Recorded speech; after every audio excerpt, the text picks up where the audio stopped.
अस्सलाम वालेकुम। Lecture 42 start करते हैं जी कैफ वन का। आप हजरात जो ऑनलाइन सुन रहे हैं चूँकि आप लोग ऑनलाइन सुन रहे हैं इसलिए हम फ़िलहाल जो है वो आज कुछ पार्ट्स के अंदर MCQs करेंगे। तो डिफरेंट टॉपिक्स के MCQs का मैं डिफरेंट पार्ट्स बना लूँगा और ये अगेन इंडिपेंडेंट है, करने वाला काम है लेकिन इंडिपेंडेंट है रनिंग टॉपिक के अंदर।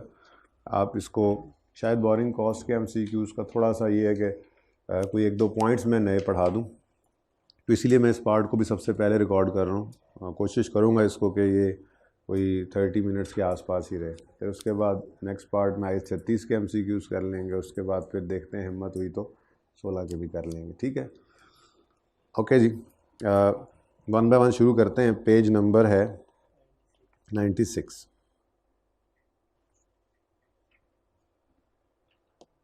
सब आ गए हैं जी पेज 96 पे। ओके, अब बेहतर क्या है अप्रोच कि आप लोग जो है वो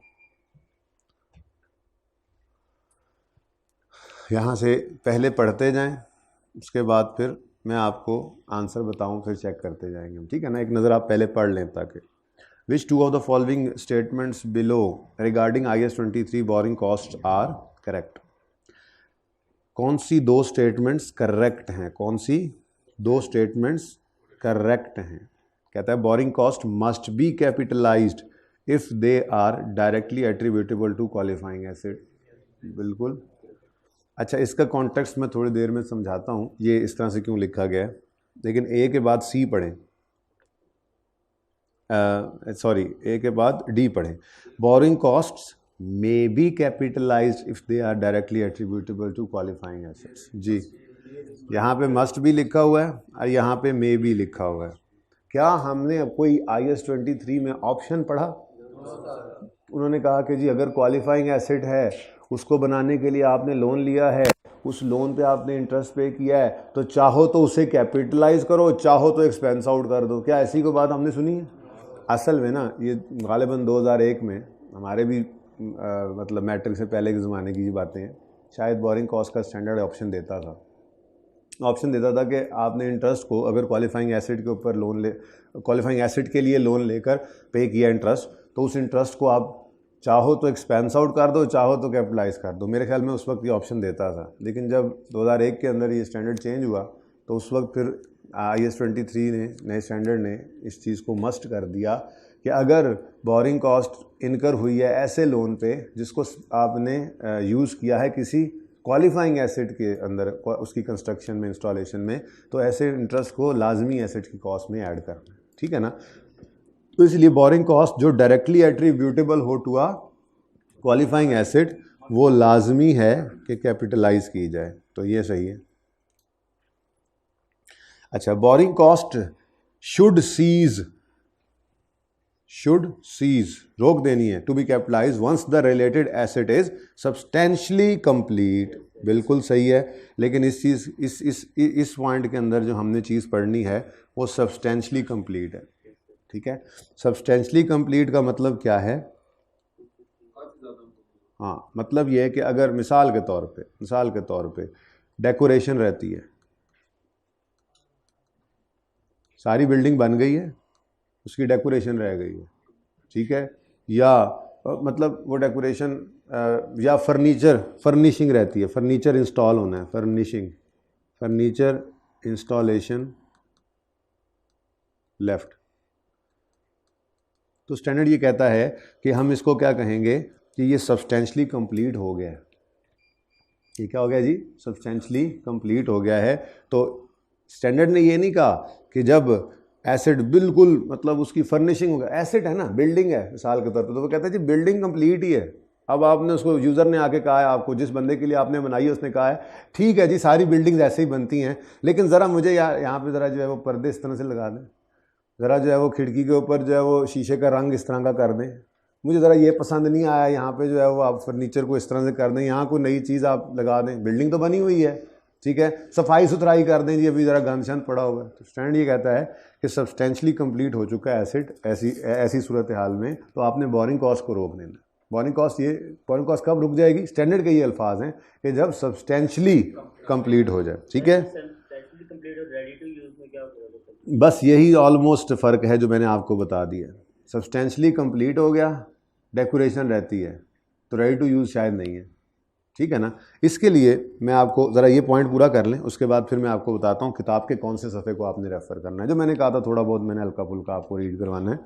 अगला पॉइंट पढ़ लें। Borrowing cost must be capitalised if they are directly attributable to non current asset. हाँ जी सही है ना? क्यों सही नहीं? भाई नॉन करंट एसेट ज़रूरी तो नहीं है कि क्वालिफाइंग एसेट हो। जो प्लांट आपने बना बनाया खरीदा, जो मशीन आपने बनी बनाई खरीदी, जो बिल्डिंग आपने बनी बनाई खरीदी है, तो ये नॉन करंट एसेट।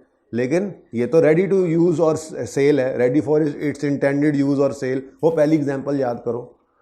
तो इसको तो बनाने में अच्छा खासा अरसा नहीं लग रहा, तो फिर ज़रूरी नहीं है सारे नॉन करंट एसेट्स जो हैं वो क्वालिफाइंग एसेट हो। ठहरो, ठहर जाओ यार, ठहर जा मेरे चांद, ठहर जा। मैं वो सामने कर ही लेता हूँ एग्जाम्पल फिर आपका सवाल लेता हूँ। ये देखें जी, ये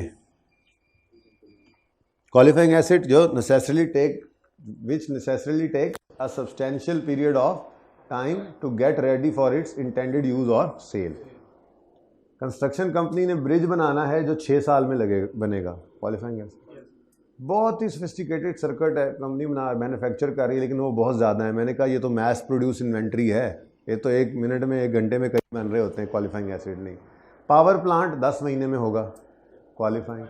इक्विपमेंट परचेज किया है जो कि इमीडिएटली यूज़ हो सकता है। अब हालांकि ये भी अच्छा असल में ये समझाना चाह रहा था आपको, ठीक है ना, कि ये भी नॉन करंट एसिड है, ये भी नॉन करंट एसिड है, ये क्वालिफाइंग एसिड है, ये क्वालिफाइंग एसिड नहीं है, ठीक है ना। तो ये बात यहाँ पर बताई जा रही है। Borrowing cost must be capitalised if they are directly attributable to, ऊपर वाली लाइन ठीक है, borrowing cost must be capitalised if they are directly attributable to a qualifying asset. लेकिन ये गलत क्यों है? क्योंकि बोरिंग कॉस्ट जो है वो मतलब हर non current asset qualifying asset नहीं है। तो हर नॉन करंट एसेट के ऊपर अगर बोरिंग कॉस्ट इनकर हुई है तो वो कैपिटलाइज नहीं होगी। जैसे आप बचपन में पढ़ते थे, आपने एक प्लांट खरीदा जो रेडी टू यूज़ है, आपने खरीदते ही इस्तेमाल करना शुरू कर दिया। या आपने कोई बिल्डिंग खरीदी जो बनी हुई थी, आपने सिर्फ चाबी को घुमाना है और अंदर चले जाना है, इस्तेमाल करना शुरू करना है। अब इस बिल्डिंग को लेने के लिए पैसे नहीं थे, लोन ले लिया और उस पर इंटरेस्ट पे किया, तो ये इंटरेस्ट इस बिल्डिंग की कॉस्ट में ऐड नहीं होगा, क्योंकि बिल्डिंग क्वालिफाइंग एसेट नहीं है, हालांकि नॉन करंट एसेट है, ठीक है। तो ये नहीं होगा। लास्ट पहले बढ़ा दिया था, borrowing cost may be capitalised directly attributable, यानी ऑप्शन कोई नहीं है। अगर क्वालिफाइंग एसेट से रिलेट करती है बोरिंग कॉस्ट तो इसको लाजमी कैपिटलाइज करना है, ठीक है। अब हम बात करते हैं जी एसेट इज सब्सटेंशियली कंप्लीट की, थोड़ी सी डिस्कशन है, उसको देख लेते हैं, ठीक है। पेज नंबर रेफर कर लेते हैं।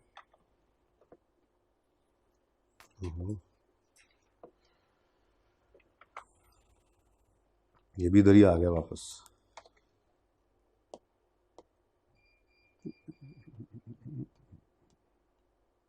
पेज नंबर है 51, पेज नंबर इसके साथ रेफर करते हैं हम,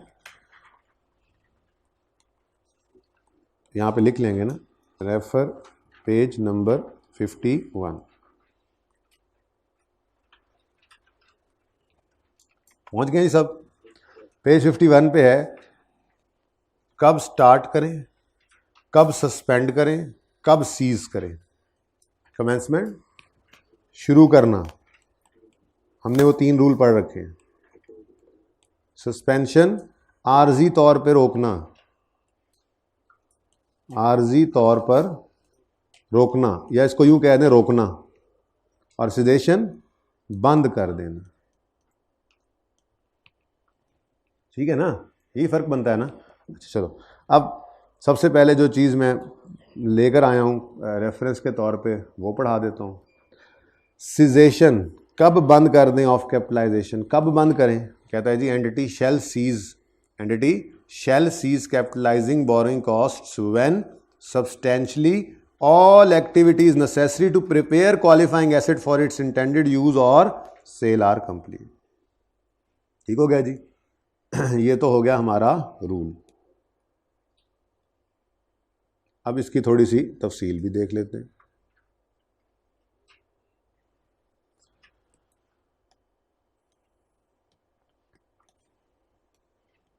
An asset is normally ready for its intended use or sale when the physical construction of asset is complete, even though routine administrative work might still continue.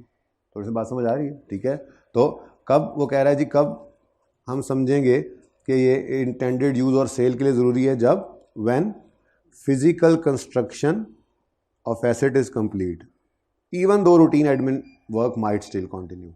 If minor modifications such as the decoration of property to purchasers or users specification, क्या building तो बन गई थी लेकिन उन्होंने कहा नहीं जरा थोड़ा सा ये इसको इस तरह से कर दें, चेंज कर दें, माइनर मेजर नहीं, minor, such as decoration property to purchasers or users specification are all that are outstanding. This indicates that substantially all activities are complete. ठीक है ना? तो इसका मतलब ये हुआ कि हम कह सकते हैं जब फिजिकल कंस्ट्रक्शन कंप्लीट हो जाए, फिजिकल कंस्ट्रक्शन जब कंप्लीट हो जाए और माइनर मॉडिफिकेशंस जो हैं वो अगर रहती भी हैं, कोई चीज़ रहती भी है तो वो क्या हैं?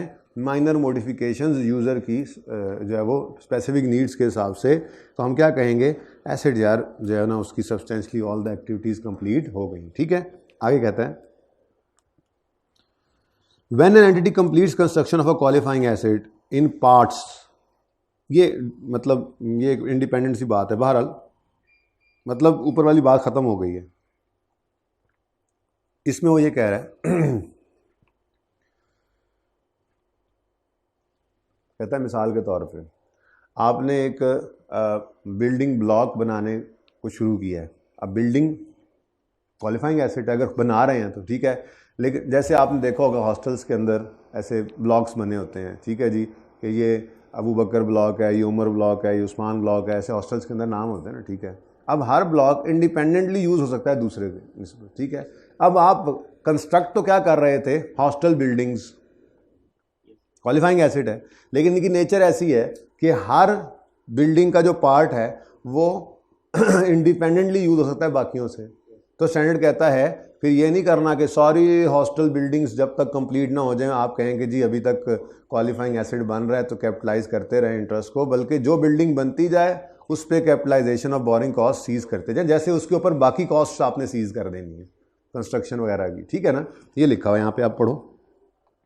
When an entity completes the construction of a qualifying asset in parts and each part is capable of being when an entity completes construction of asset in parts, construction of a qualifying asset in parts अगर कर रहे हैं, ठीक है, and each part is capable of being used separately while construction continues on other parts, यानी ऐसा नहीं है कि अगर एक पार्ट नहीं बनेगा तो दूसरा नहीं चलेगा। ठीक है, the entity shall cease capitalizing borrowing cost when it completes substantially all the activities necessary to prepare that part। ठीक है ना जी, यानी कि वो जब पार्ट पूरा हो जाए, कंप्लीट हो जाए तो उसकी कैपिटलाइजेशन को सीज कर देना। ये बात समझ आई?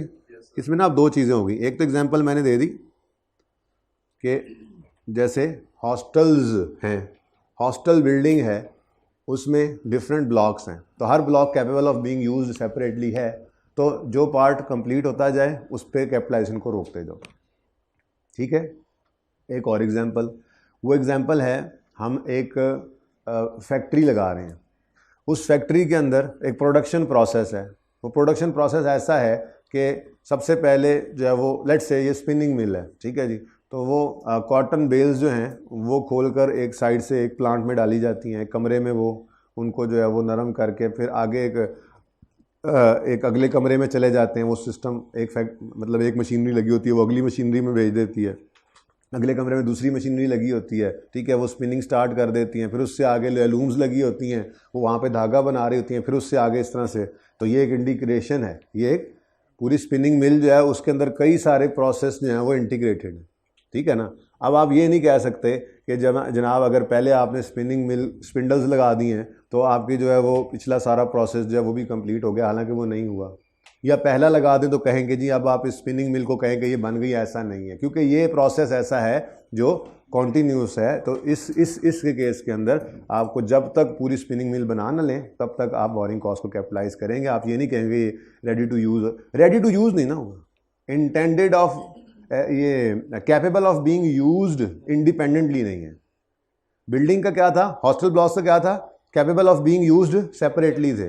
लेकिन ये प्लांट जो आप लगा रहे हैं, जो स्पिनिंग मिल आप लगा रहे हैं, ये सारे assets capable of being used separately नहीं है, ठीक है। तो ये उन्होंने एग्जांपल भी दी हुई है नीचे। A business park comprising several buildings, each of which can be used individually, is an example of a qualifying asset for which each part is capable of being usable while construction continues on other parts. समझ आती है? और बोलो, ये पहली example हो गई। और दूसरी एग्जांपल कैपिटलाइजेशन, ये आगे पढ़, capitalisation of borrowing cost should cease for each part when that part substantially even though work on other parts continue. दूसरी एग्जांपल जो मैंने अभी दी, an example of a qualifying asset that needs to be completed before any part can be used is an industrial plant involving several processes which are carried out in sequence at different parts of plant within the same site, such as a steel mill. In such case, capitalization of borrowing cost shall cease when the whole asset is substantially complete. तो ये थोड़ी सी discussion थी, लेकिन चलो ठीक है। मैंने आपको कहा कि यहाँ से ऑनवर्ड जो है ये इंडिपेंडेंट मतलब इंडिपेंडेंट नहीं, मतलब ये थोड़ी सी एडिशनल डिस्कशन है, वरना रूल क्या है, एंटिटी को रोक देना पड़ती है कैपिटलाइजेशन ऑफ बोरिंग कॉस्ट जब सब्सटेंशियली सारी activities to prepare qualifying asset for intended use और सेल कंप्लीट हो जाए, ठीक है। और फिर साथ ही ये कह दिया कि नॉर्मली रेडी टू यूज होता है जब फिजिकल कंस्ट्रक्शन हो जाए, हल्का फुल्का कोई एडमिनिस्ट्रेटिव वर्क रहता है, कोई डेकोरेशन स्पेसिफिकली यूज़र की परफॉर्मेंस के यूज़र के हिसाब से रहती है, तो वो हम कहेंगे ये कोई नहीं है कि अभी चल रहा है काम हो गया ऑलमोस्ट, ठीक है, तो रोक दो। तो ये कभी कभार ऐसा होता है, कभी कभार इस तरह की चीज़ को टेस्ट करता है, वरना नॉर्मली वो कहता है वर्क कंप्लीटेड, बस जान छुई, ऐसा मसला नहीं होता। लेकिन कभी आ जाए तो फिर छोटा मोटा ऐसा काम रख के ये कॉन्सेप्ट टेस्ट कर सकता है, मैक्सिमम एमसीक्यूज़ के अंदर ही। ये वर्क कंप्लीट हो गया है लेकिन यूज़र ने कहा है ज़रा मुझे जो है ना ये पेंट का कलर चेंज कर दो, तो अभी तक काम हो रहा है, अभी हैंड ओवर नहीं किया, तो भाई वर्क तो कंप्लीट हो गया सब्सटेंशियली, ठीक है ना। बाकी अगली बात उन्होंने ये कही, अगर पार्ट्स वाली बिल्डिंग है तो हर पार्ट अगर capable of being use separately है तो हर पार्ट जब कंप्लीट होता जाए बोरिंग कॉस्ट रोकते जाओ, और अगर सारे पार्ट्स इंटीग्रेट होकर एक चीज़ बनते हैं तो फिर जब तक पूरा एसेट ना बन जाए तब तक कैपिटलाइजेशन जारी रखो, और जब पूरा एसेट बन जाए तो फिर रोक दो, ठीक है। ये था जी cessation of capitalisation.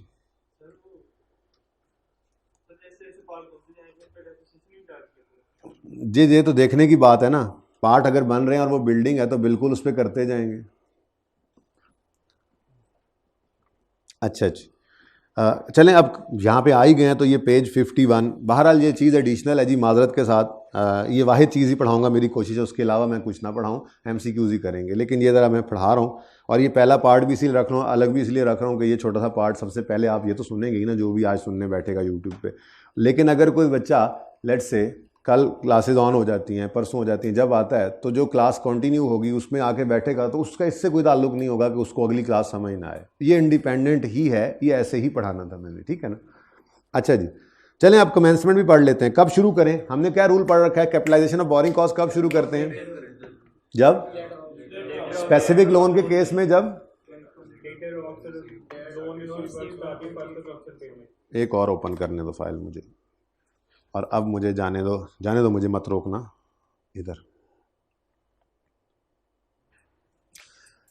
For specific loan receive हो, वर्क स्टार्ट हो, फर्स्ट पेमेंट हो, ये तीनों जिस दिन इकट्ठे पूरे हो जाएं, यूं कह लो। लेटर ऑफ का मतलब वैसे क्या है, लेटर ऑफ का मतलब मैंने कहा था, एक बच्चे ने मुझसे पूछ लिया तो मैं परेशान हो गया था। लेटर ऑफ का मतलब होता है इन तीनों में से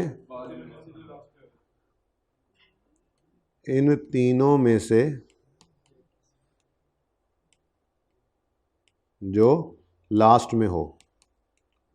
असल में ना बात इस तरह की है कि यूं कहा जा सकता है, जब ये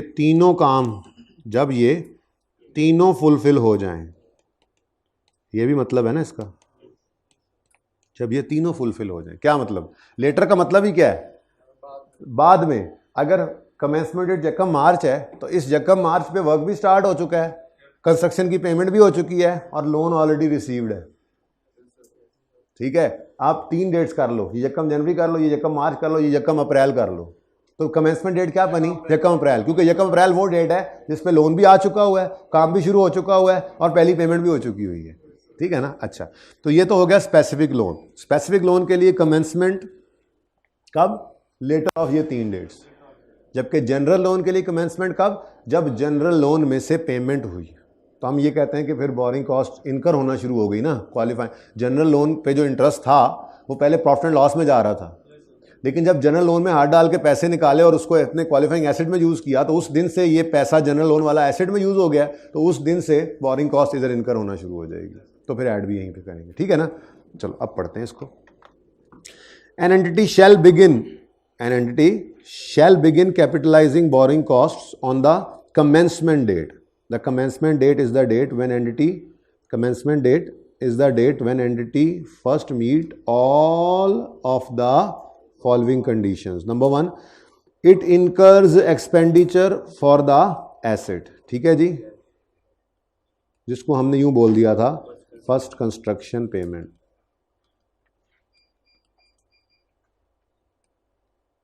ठीक है जी। Incurs borrowing cost, borrowing costs, incur borrowing cost का मतलब क्या है? नहीं, इनकर बोरोइंग कॉस्ट का मतलब क्या है? बोरोइंग कॉस्ट इनकर होना शुरू हो गई है, मतलब नहीं, बोरोइंग कॉस्ट, ठहरो, रुक जाओ। मैं कहूं इलेक्ट्रिसिटी इनकर एक्सपेंस इनकर होना शुरू हो गया, कब होगा? जब बिजली इस्तेमाल होना शुरू हो गई। मैं कहूं सैलरी एक्सपेंस इनकर होने लग गया, पेमेंट की तो बात ही नहीं हो रही, कब? जब एम्प्लॉय सर्विसेज देता जा रहा है। बोरिंग कॉस्ट इनकर कब होगी? जब लोन इस्तेमाल होना शुरू होगा। तो इसका मतलब डीप डाउन जाकर सोचें तो इसका मतलब है लोन रिसीव्ड। ना, लोन रिसीव्ड से बोरिंग कॉस्ट इनकर होना शुरू हो जाती है। कैपिटलाइज कब करेंगे? जब इनमें से लेटर बनेगा, वो अलग बात है, ठीक है ना। हम तो यहाँ लोन रिसीव्ड लिखते थे। हाँ, अगर loan received work started first payment एक ही दिन होता था तो फिर हम कैपिटलाइजेशन भी शुरू कर देते थे। लेकिन अगर लोन रिसीव हुआ 1 जनवरी को, वर्क स्टार्ट हुआ 1 मार्च को, फर्स्ट पेमेंट 1 अप्रैल को, तो जनवरी से लेके मार्च तक का इंटरेस्ट इनकर तो हो जाता था, वो कैपिटलाइज नहीं करते थे, वो प्रॉफिट एंड लॉस में चला जाता था। तो ये लोन रिसीव्ड लिखना चाह रहे हो। और it undertakes activities necessary to prepare asset for intended use और सेल। ये क्या है जी? वर्क स्टार्टेड बेटा, अंडरटेक्स एक्टिविटीज, ठीक है। तो ये 3 चीजें हैं। कहता जी कमेंसमेंट कब करो? जब ये सारी कंडीशंस मीट हो जाएं, ठीक है। कमेंसमेंट डेट क्या है? When entity first meet all the following conditions: incurs expenditure for asset, incur borrowing costs, और undertake activities to prepare the asset. ठीक हो गया। अब यहां पर वो इंपॉर्टेंट बात आती है जो आपकी क्लास में भूला भी था मैं, पहली वाली में, फिर दूसरी में मैंने उनको भी बता के आपके लिए रिकॉर्डिंग की थी एक, वो स्टीडी इंडस्ट्रीज। हाँ भाई देखो, वो एक सवाल में ही था ना, तो बस तरतीब के अंदर फर्स्ट पेमेंट वही उठा ली। हालांकि मैंने आपको कहा था कंस्ट्रक्शन पेमेंट, इसीलिए लिखवाया था पहले दिन से, लेकिन जब मौका आया भूल गया आपकी क्लास। दूसरी में इंशाअल्लाह अल्हम्दुलिल्लाह हमने कर लिया था और आपने उसको सुन भी लिया था, ठीक है ना। फर्स्ट कंस्ट्रक्शन पेमेंट क्या है? कंस्ट्रक्शन से रिलेटेड कोई भी पेमेंट हो जाए, चाहे वो आपने परमिट फी पे की है, भाई उसी कंस्ट्रक्शन के लिए परमिट फी पे किया, चाहे आपने मैप अप्रूव कराना था एलडीए को, मैप फी पे की, भाई उसी कंस्ट्रक्शन का ही मैप पे किया है ना फी, ठीक है। कोई कंसल्टेंट था जिससे नक्शा बनवाया, उसको पैसे दिए, भाई किस चीज का नक्शा बनवाया? उसी कंस्ट्रक्शन। तो ये पेमेंट्स, हालांकि अभी काम शुरू नहीं हुआ, हो सकता है काम शुरू होने में भी 2 महीने लग जाए, लेकिन ये कंस्ट्रक्शन की पेमेंट्स ही है, ठीक है ना। तो आगे वो कहता है the activities necessary to prepare asset for intended use और सेल इंक्लूड टेक्निकल, ये देखो ये इसकी बात कर रहा है, पॉइंट सी, वर्क स्टार्टेड, ठीक है। The activities necessary to prepare asset for its intended use or sale includes technical and administrative work prior to commencement of physical construction। ठीक है ना, यानी कि ये दोनों ही की बात यहां पर आ जाती है, दोनों ही। मतलब आप, वो ये कह रहा है कि अगर आप वर्क स्टार्ट कर रहे हैं तो वर्क स्टार्टिंग कब समझी जाएगी? जब एडमिनिस्ट्रेटिव वर्क या टेक्निकल वर्क हो रहा है प्रायर टू फिजिकल कंस्ट्रक्शन। तो वो कौन सा काम होगा? तो जो मैं अभी बताया आपको, को परमिट फी, एडमिनिस्ट्रेटिव कॉस्ट, ठीक है, टेक्निकल कंसल्टेंट को पैसे दिए, मैप बनवाने के, ठीक है, या मैप अप्रूव कराने के एडमिन खर्चे, ये सब क्या है? ये प्रायर टू फिजिकल कंस्ट्रक्शन है। तो वो कह रहा है कि जी इसका मतलब वर्क स्टार्ट हो गया। तो वर्क स्टार्ट कब होगा? Even prior to physical construction. अगर कोई एडमिन या टेक्निकल काम शुरू हो गया तो हम कहेंगे वर्क स्टार्ट हो गया, और अगर उसकी कोई पेमेंट है तो वो फिर कंस्ट्रक्शन पेमेंट भी है, ठीक है। बहरहाल इसको जैसे भी ले लें, वर्क स्टार्टेड में डाल दें इसको, तब भी वो डेट बन जाएगी। फर्स्ट पेमेंट हमने तो कमेंसमेंट की डेट ही लेनी है ना, ठीक है। हाउएवर सच एक्टिविटीज पहले ये तो लिख लें, the activities necessary to prepare asset for intend use sale include technical and admin prior to commencement of physical, such as activities associated with obtaining, ये लिखा भी हुआ है, such as examples activities associated with obtaining permits prior to commencement of physical, ठीक है ना, तो बात समझ आती है, बोलो आगे। However, such activities exclude, however, such activities exclude holding of an asset when no production or development that changes assets conditions is taking place। मतलब आपने बिल्डिंग बनानी है, ठीक है जी, बिल्डिंग बनाने के लिए आपने लैंड खरीदा है, अभी लैंड पड़ा है, लैंड क्यों पड़ा है जी, बनाएंगे जी बिल्डिंग, तो क्या करें, बोरिंग कॉस्ट कैपिटलाइज करने लग जाए। सेंड कहता है नहीं, लैंड तो पड़ा है, लैंड पे आपने कौन सी चेंज कर दी है, जब बिल्डिंग बनना शुरू होनी है, वर्क स्टार्टेड, हम तब कहेंगे, वो ये कह रहा है। However such activities undertake necessity prepare asset वाली एक्सक्लूड, इसमें नहीं शामिल holding of an asset when no production और development that changes the asset's condition is taking place, ठीक है। आगे उन्होंने एग्जांपल दी, फॉर एग्जांपल, अच्छा यार यहीं पे बैठ के सुन लेते, फॉर एग्जांपल बैठ जाओ यहीं पे, अब चलो फॉर एग्जांपल, अब एग्जांपल क्या है जी, for example borrowing cost incurred while land is under development are capitalised during period in which activities related to development are being undertaken. However borrowing cost incurred while land acquired for building purpose is held without any associated development activity do not qualify for, कहता है जी आपने land खरीदा loan लेकर, लेकिन आपने साथ ही उसके ऊपर डेवलपमेंट शुरू कर दी है, तो फिर वो सारा पैसा ही आपका कंस्ट्रक्शन में इस्तेमाल होगा, बोरिंग कॉस्ट स्टार्ट कर दो, कैपिटलाइज कर। लेकिन अगर आपने लैंड लेकर रख दिया है, कोई डेवलपमेंट नहीं कर रहे उसके ऊपर, तो फिर इस लैंड के पे किए हुए पैसे ये फिलहाल लोन से ही किए हैं, तो इस लोन के इंटरेस्ट को इस क्वालिफाइंग एसेट में शामिल नहीं कर सकते, एक्सपेंस आउट करते रहो। हाँ, जैसे ही पहली ईंट जाकर रखो उस दिन से ऑनवर्ड्स फिर बैंक को तो पे करने हैं पैसे पहले दिन से, लेकिन ये कहता है कि मेरे एसेट में कैपिटलाइज तब करना जब नेसेसरी एक्टिविटीज स्टार्ट हो जाएं प्रिपेयर करने की एसेट को, ठीक है। अब इधर हो जाना, इसको उधर बिठा लेना जी, बोलो सर। वो जो थी उस क्वेश्चन में था, हमने जो कैपिटलाइज करना शुरू किया था एक्सपेंस, वो 1 महीना बाद किया था, लेकिन इन्वेस्टमेंट इनकम 1 महीना पहले रेस्क्यू की थी, नहीं की थी हमने, सही कर लिया था, वो सही कर लिया था। अगर 1 महीने बाद बोरिंग कॉस्ट कैपिटलाइज करते तो इन्वेस्टमेंट इनकम भी पहले महीने की, जैसे पहले महीने के interest expense profit and loss में जाता है, इन्वेस्टमेंट इनकम भी उधर जाती। लेकिन वही तो गलती थी जो अगले पार्ट में सही की थी, आपने रिकॉर्डिंग सुन ली होगी, उसमें मैंने कहा था कि वो असल में यकम को ही पहले दिन से ही बोरिंग कॉस्ट कैपिटलाइज होने लग गई थी, तो फिर पहले दिन से ही इन्वेस्टमेंट इनकम भी माइनस होने लग गई थी, ठीक है। तो कहो तो वो सवाल दिखा देता हूँ, एक दफ़ा भाई ने कहना था, मुझे पता है जी।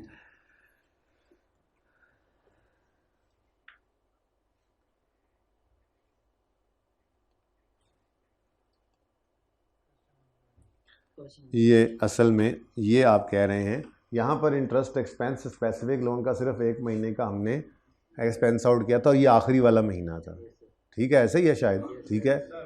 और यहाँ पर कोई इन्वेस्टमेंट इनकम नहीं आई थी, यह सवाल सही करने के बाद था। जब सवाल के अंदर वो 1 महीना पहला नहीं लिया था ना, लेट किया था, तो उस महीने के एक्सपेंस भी इधर लाए थे और इन्वेस्टमेंट इनकम भी लाए थे, ठीक है। तो ये बहरहाल घर पर जाके रिवाइज़ कर लेना। अच्छा जी, कहाँ थे हम, छेड़ दिया आपने, इसमें मेरे ख्याल से वो MCQs ओपन हुए थे, ठहर जाओ ये अपना। अच्छा जी, समझ आ गई बात।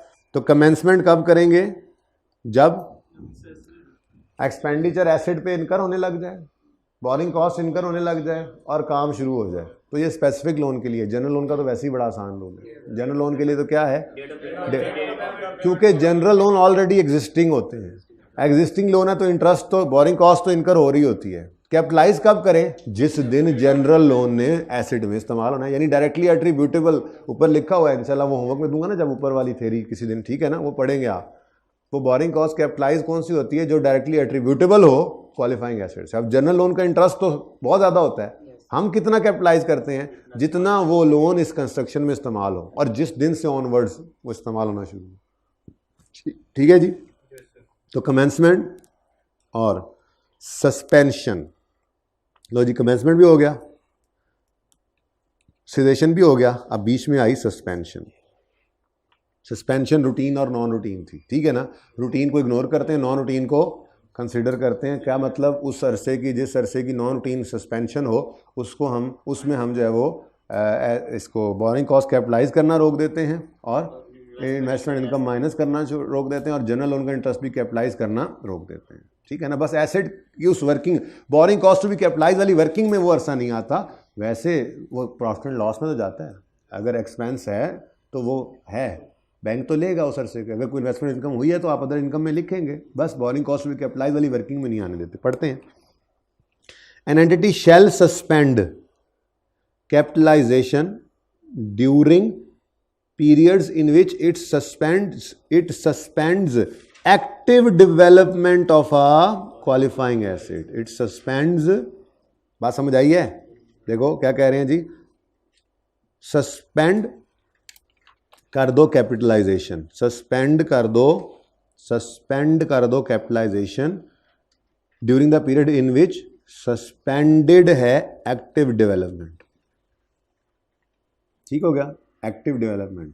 आगे कहते हैं, however if suspension is a necessary part of process of getting asset ready then borrowing cost will be capitalised. ये बात तो याद है ना, तो बोलो कि जब हमने कहा था जी वो सीमेंट पक्का होने के लिए छोड़ा हुआ है तो ये नेसेसरी पार्ट है, ठीक है।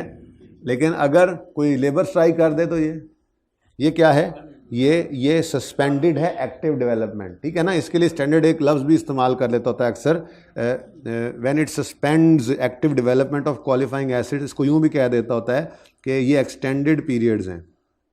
चलो देखते हैं जब कहेगा, ठीक है ना। बहरहाल सादा बात, सस्पेंड करनी है कैपिटलाइजेशन जब सस्पेंड कर दो एक्टिव डेवलपमेंट। लेकिन वो कह रहा है नेसेसरी पार्ट अगर ये सस्पेंशन है तो फिर मत रोको। इसका मतलब ही यही था जब हमने कहा था रूटीन सस्पेंशन। क्या मतलब भाई, वो एक्टिव डेवलपमेंट रुकी नहीं हुई है, वो पक्का हो रहा है सीमेंट, तभी आगे काम होना है। कब किसने कहा काम रुका हुआ है? मैंने ये अल्फाज भी इस्तेमाल किए थे, ठीक है। चलो इसके लिए ना एक एग्जाम्पल है, हाँ नहीं एक मिनट, सही है, हाँ ये एग्जाम्पल आप कर सकते हैं होमवर्क में। एग्जाम्पल 8 आपका होमवर्क है, बहुत आसान है, ठीक है ना जी। ये कमेंसमेंट, सीजेशन और कैपिटलाइजेशन।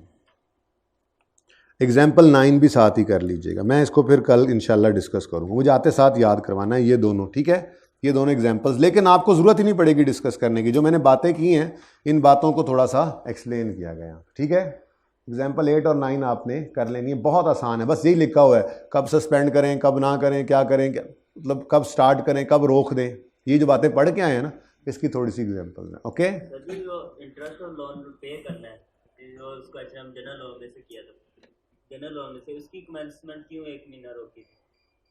मैं समझा नहीं सर, जो क्वेश्चन नंबर 8 में से हम इंटरेस्ट पे किया, जनरल बात करो जैसे कर रहे हो। हमने जनरल लोन में से स्पेसिफिक लोन का प्रिंसिपल इंटरेस्ट पे करना होता है। जिस दिन करेंगे जनरल लोन तो उसी दिन इस्तेमाल हुआ ना, तो फिर इस्तेमाल हो गया कंस्ट्रक्शन में। अब यहाँ तक को मसला, अब इससे आगे सवाल करो। वो कमेंसमेंट क्यों 1 महीना लेस क्यों किया था उसमें?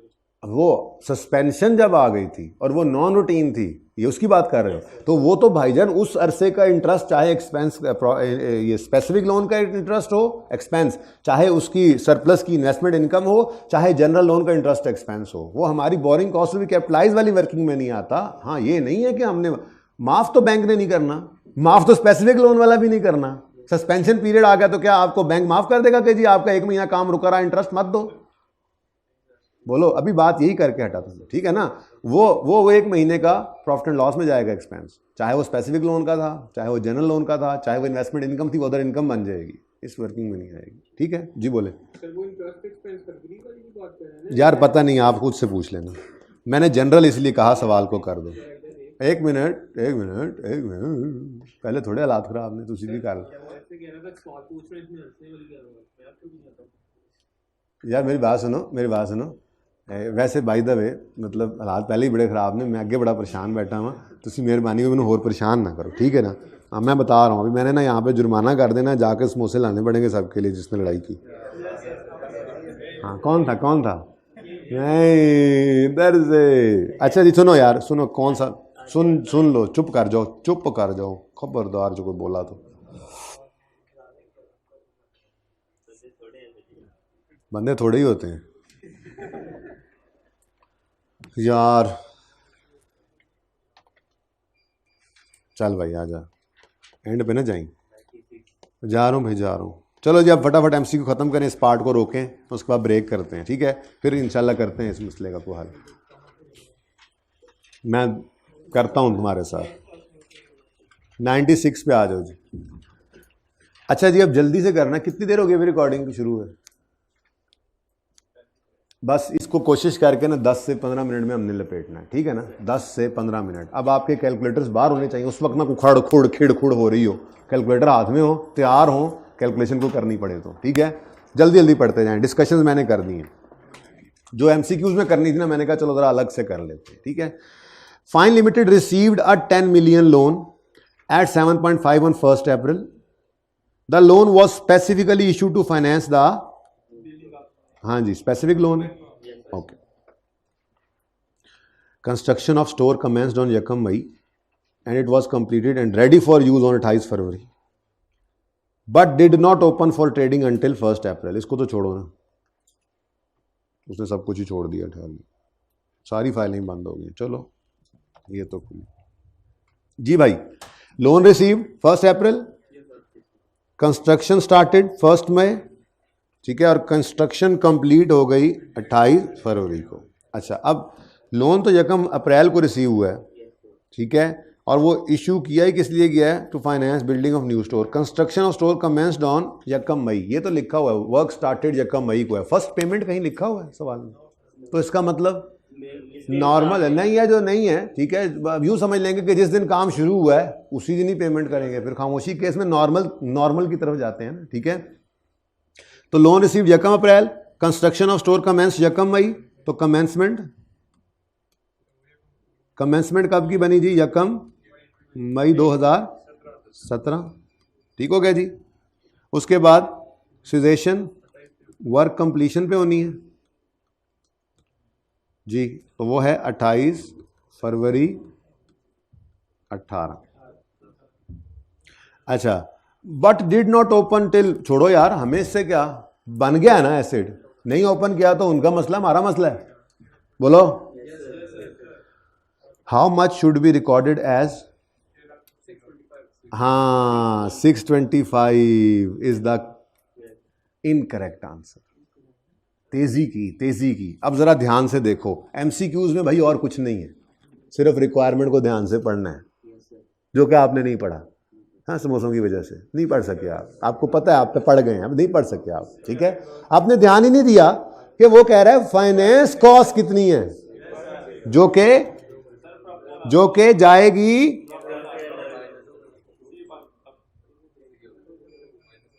चलो बहरहाल मुझे ये बताओ कि वैसे कैपिटलाइजेशन का अरसा कितना बनता है?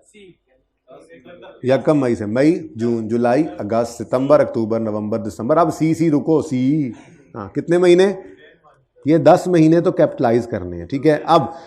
अब ईयर एंड क्या है? ईयर एंड 31 मार्च है ना, और लोन आया है 1 अप्रैल को 17 को, 1 अप्रैल 17 से 31 मार्च 18 तक पूरा साल बनता है, यानी कि इंटरेस्ट लोन के ऊपर देना पड़ेगा पूरे साल का, ठीक है ना, जिसमें से 10 महीने क्या होगा? कैपिटलाइज, तो फिर बाकी 2 महीने एक्सपेंस आउट। अब यहां पे वो कह रहा था फाइनेंस कॉस्ट में कितना जाना है, तो हमने कहना था जी लोन आया है 10 मिलियन का, इंटरेस्ट रेट है इसके ऊपर 7.5%, और ये 2 महीने का एक्सपेंस आउट करना है, बोलो 0.1, चलो पूरा लिख दो, 1000 में ना लिखो, पूरी अमाउंट लिख लो, मिलियन में ना लिखो, ठीक है ना। जो आंसर है उसको इंटू 1 मिलियन कर दो, यार ये बनता है ना इसका 0.125 मिलियन, ठीक है, तो 125,000 रुपीज़ बनते हैं, तो ये ऑप्शन नंबर सी था, ठीक है। हाँ अगला वो एमसीक्यू है जो आपके लिए था, सारा सवाल सेम है, वो कहता है how much interest should be capitalised as part of PPE, ठीक है। तो अगर ये काम करना है तो फिर 10 मिलियन का 7.5 इंटू 10/12 कितना बनता है? ये है वो 6 पॉइंट कितना था, 0.625 मिलियन, या इसको इंटू 1 मिलियन करोगे ना, इसको इनटू कैलकुलेटर पे 1 मिलियन करोगे तो आपको वो फिगर मिल जाएगी टोटल रुपीज़ वाली, ठीक है ना। अच्छा, तो ये ऑप्शन डी था यहाँ पर, ये ऐसे था। एक MCQ से 2 MCQ निकले, ठीक है।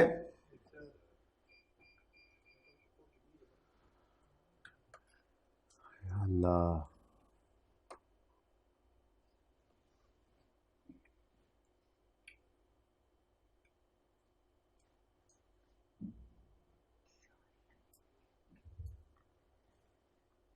ठीक है जी, चलें आगे। Next number 4, an entity decided that not all of the funds raised were needed immediately and temporarily invested some of the funds for 1 month before construction started, earning 40,000। Earning 40,000, मतलब छुट्टी भी दे दो फिर भी बच्चे आ जाते हैं, अजीब बच्चे हैं। बैठ जाओ, ये 2-4 बच्चे अब जो आ गए हैं, अब ये चलो अल्लाह आप लोगों को अपनी ज़ुबान में रखे, कोशिश करें बस घर में रहें अभी आजकल, ठीक है ना। हाँ जी अच्छा जी, अच्छा जी, जिसने अभी किया अभी फैसला करते हैं, अभी केस ज्यूरी में है, अभी तो फैसला करते हैं। क्या ख्याल है? गवाहियाँ भी लूँगा मैं, गवाहियाँ आसपास वालों से, ठीक है।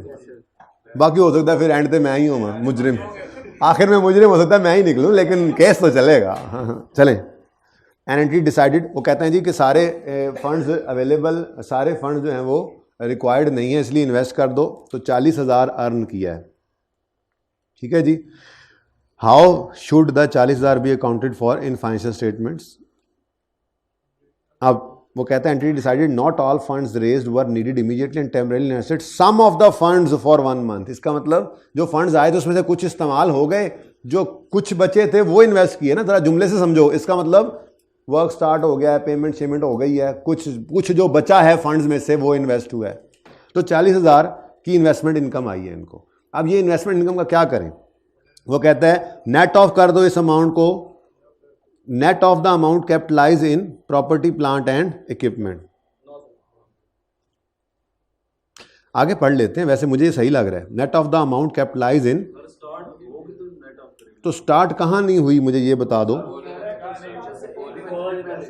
जी। ओ सॉरी यार, आप लोग कितने चीते हो, वेरी गुड, शाबाश, ठीक है जी। तो कंस्ट्रक्शन अभी स्टार्ट नहीं हुई, सारी बात ही खत्म हो गई। मतलब मैं जो घुमा फिरा के लेके जा रहा था आपको कि देखो अब वो कह रहा है कि इमीडिएटली सारे ज़रूरत नहीं है, कुछ फंड्स इन्वेस्ट हो गए हैं, यानी कुछ पेमेंट हो गई है, तो वो कह रहे हैं जी अभी कंस्ट्रक्शन ही स्टार्ट नहीं हुई। तो पेमेंट बेशक हो गई है आपको जी, लोन भी आ गया है क्योंकि फंड्स अवेलेबल हो गए, पेमेंट भी हो गई है। क्या आप कह रहे हैं जी सम है, सम ऑफ द फंड्स इन्वेस्ट हुए हैं, लेकिन वर्क तो स्टार्ट नहीं हुआ। और लेटर लेटर लेटर तीनों जब पूरे होंगे, लोन रिसीव हो गया था, फर्स्ट पेमेंट हो गई थी, वर्क स्टार्ट नहीं हुआ था, तो commencement of capitalisation of borrowing cost नहीं होनी, फिर इन्वेस्टमेंट इनकम का माइनस शुरू होना भी शुरू नहीं होना। तो फिर B is the correct option. इसको ले जाओ कहां पे? प्रॉफिट और लॉस में, ठीक है। अभी इसको उस वर्किंग में नेट नहीं कर सकते।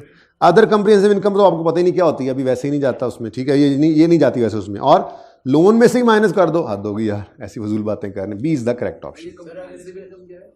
ये बताऊंगा मैं, नहीं बताऊंगा अभी जी।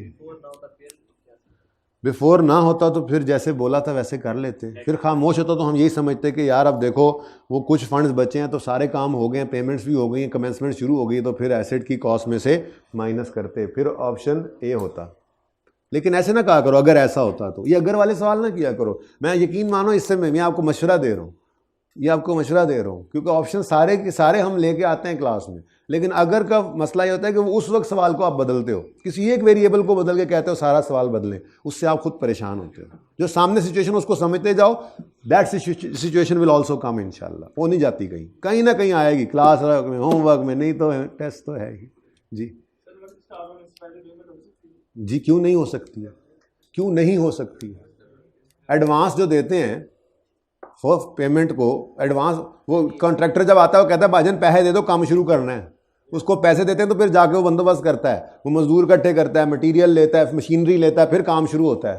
तो पेमेंट पहले क्यों नहीं हो सकती? बल्कि मैं तो यूँ कहूँगा पेमेंट होती ही पहले है, काम शुरू ही बाद में होता है।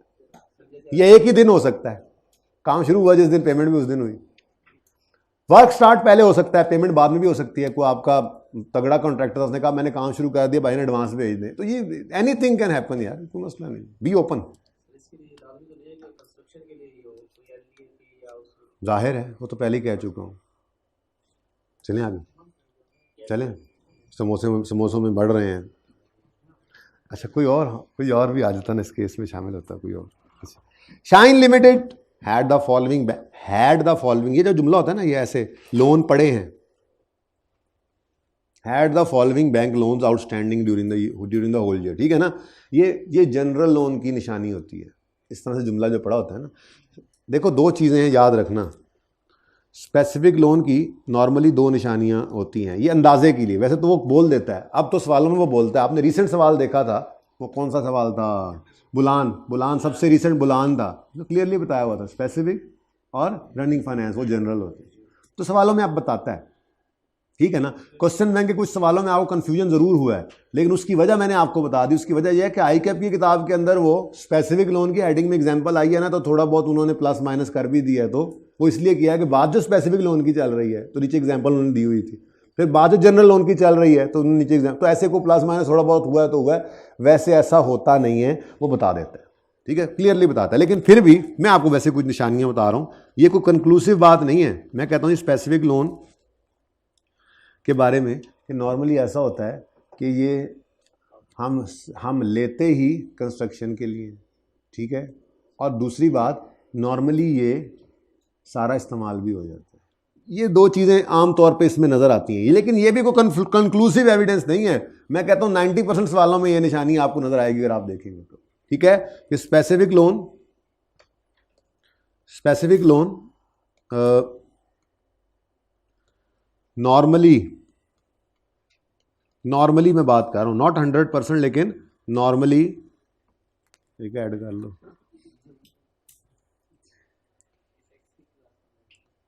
टैक्स का क्लास खत्म होगी टैक्स की। अच्छा, स्पेसिफिक लोन नॉर्मली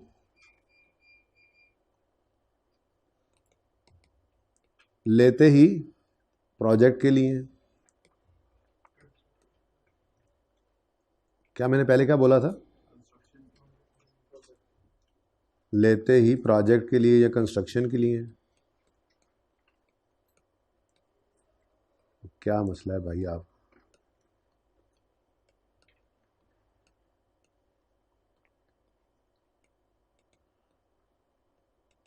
और दूसरी बात,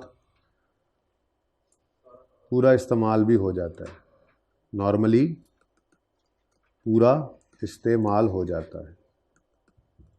बार बार कह रहा हूँ, आई कैप में आपको ये अब बात नहीं टेस्ट करता पास पेपर्स, आप अब रिसेंट के अंदर उसकी रूटीन यही है, वो क्लियरली बताता है, ठीक है, ऐसे कोई वहां नहीं रखता आपके लिए।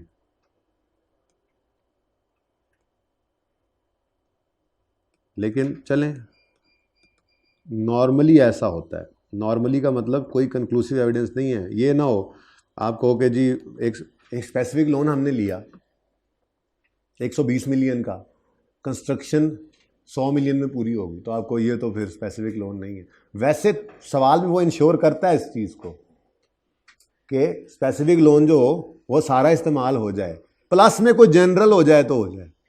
लेकिन ये कभी मैंने देखा नहीं किसी सवाल में कि स्पेसिफिक लोन लिया था और कंस्ट्रक्शन पूरी हो गई और वो अभी बाकी है, लेकिन फिर भी मैंने ये लफ्ज़ बोला नॉर्मली।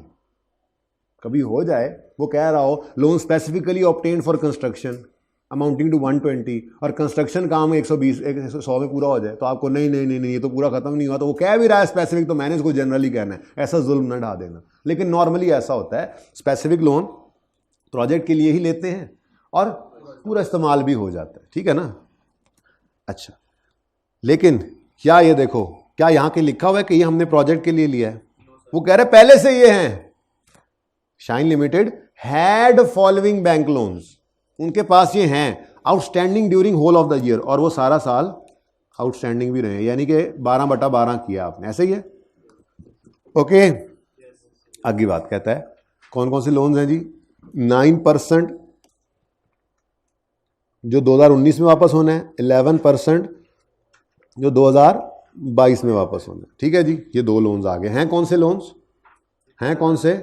जनरल, क्योंकि उसने वो पहले से पड़े हैं। एक तो ये निशानी हो गई। मैंने अभी क्या बोला है, स्पेसिफिक लोन जो है वो हम नॉर्मली प्रोजेक्ट के लिए लेते हैं, लेकिन ये पहले से पड़े थे। दूसरी बात, SL began construction of qualifying asset on 1 April and withdrew 6 million on that date. On Yakam August, an additional 2 million was drawn for same purpose. Calculate borrowing cost which can be capitalized in respect of this project for the year. अच्छा, अब कहीं पे ये नहीं लिखा हुआ कि काम खत्म हो गया। खैर छोड़ो इस बात को, लेकिन आपको ये नज़र आ रहा है।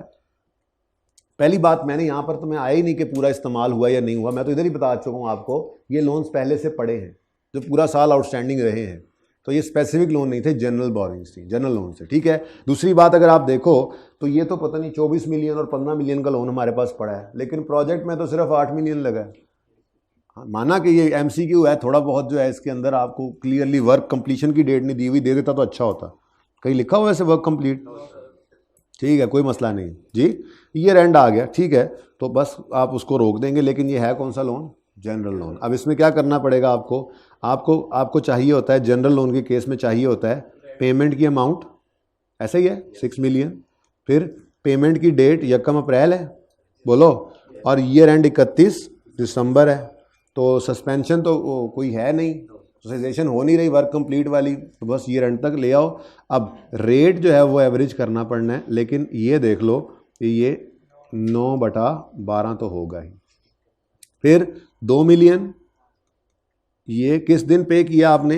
1 अगस्त को, तो अगस्त, सितंबर, अक्टूबर, नवंबर, दिसंबर, 5/12 ये कर लोगे।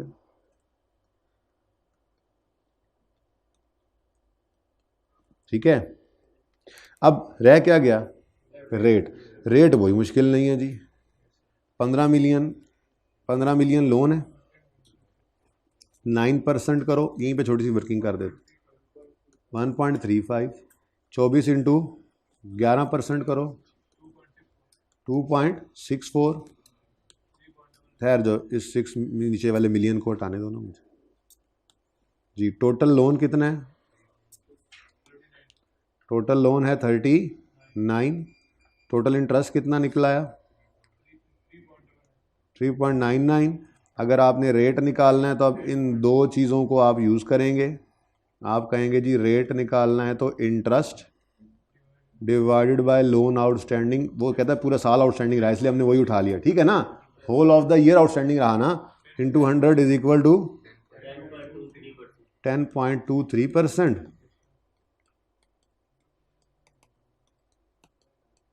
आंसर बताओ जरा। टोटल पॉइंट, हाँ टोटल अलग अलग क्या बताना है, टोटल ही बता दो, कैलकुलेटर पे इकट्ठा कर दो ना।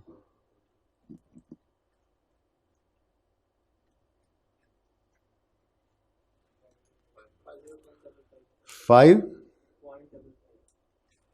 5.55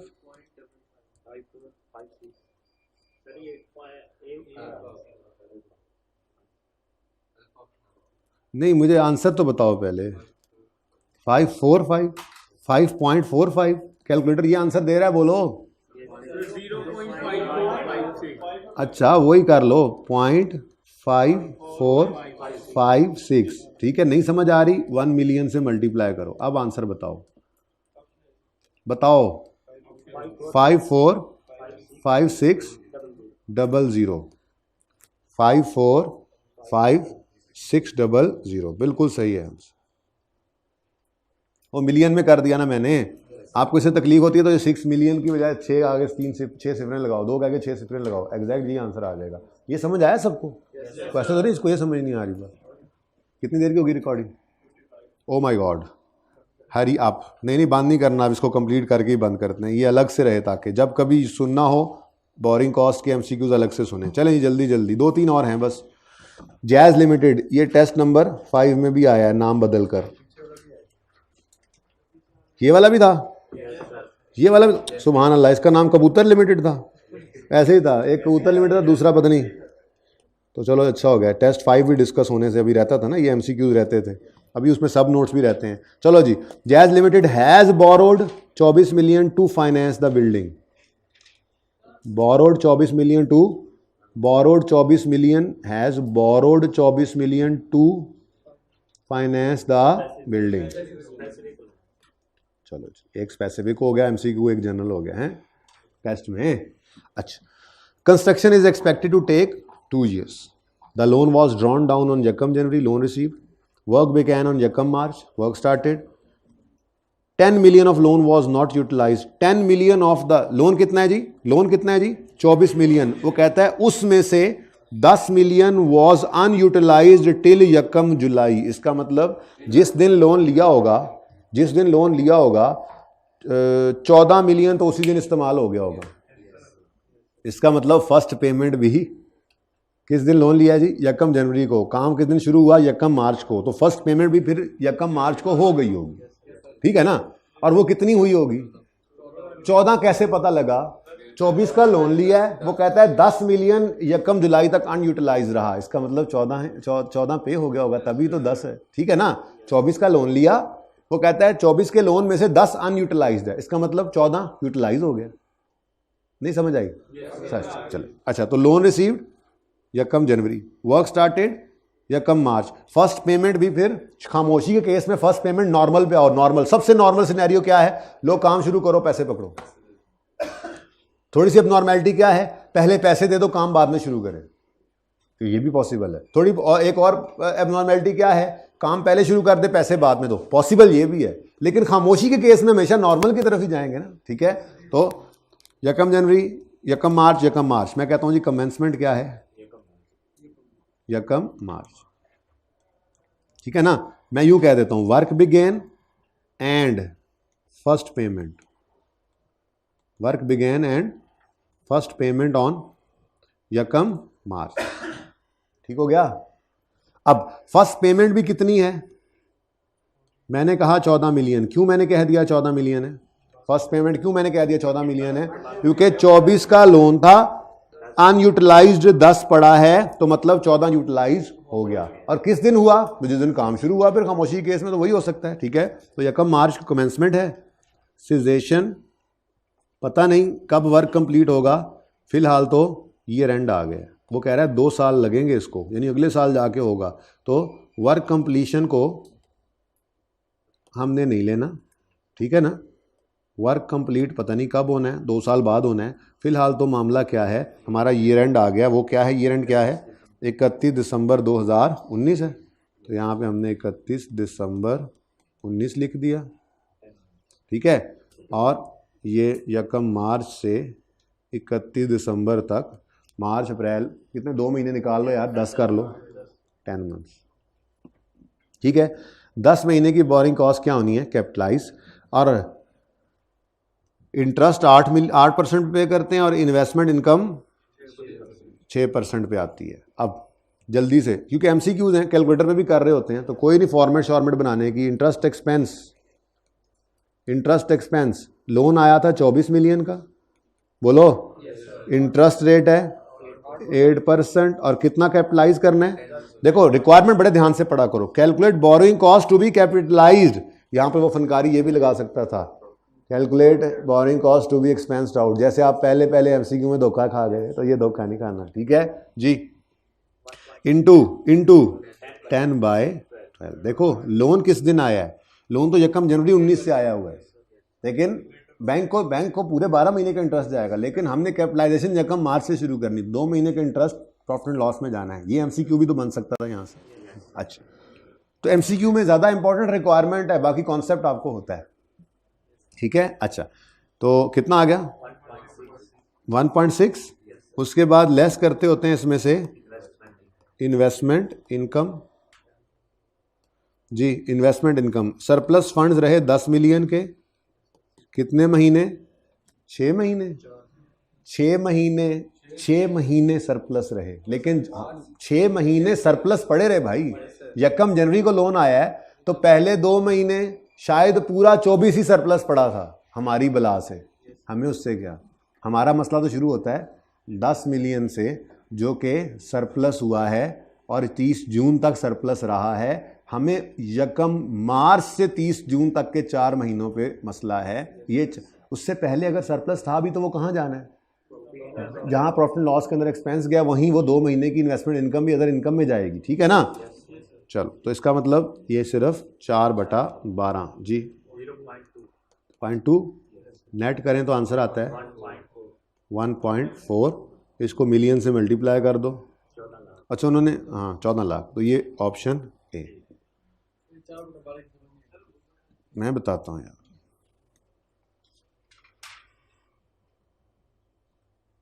यकम जनवरी, साल तो बता दोगे ना कम से कम?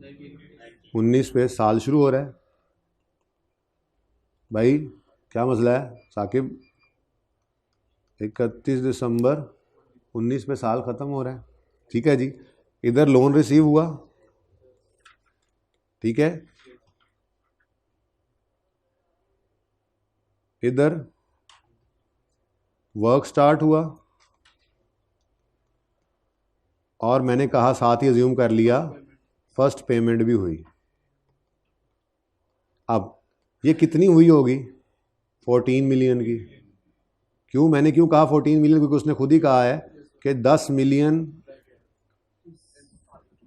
अनयूटिलाइज था। अब काम किस दिन तक चला है? अभी चल रहा है।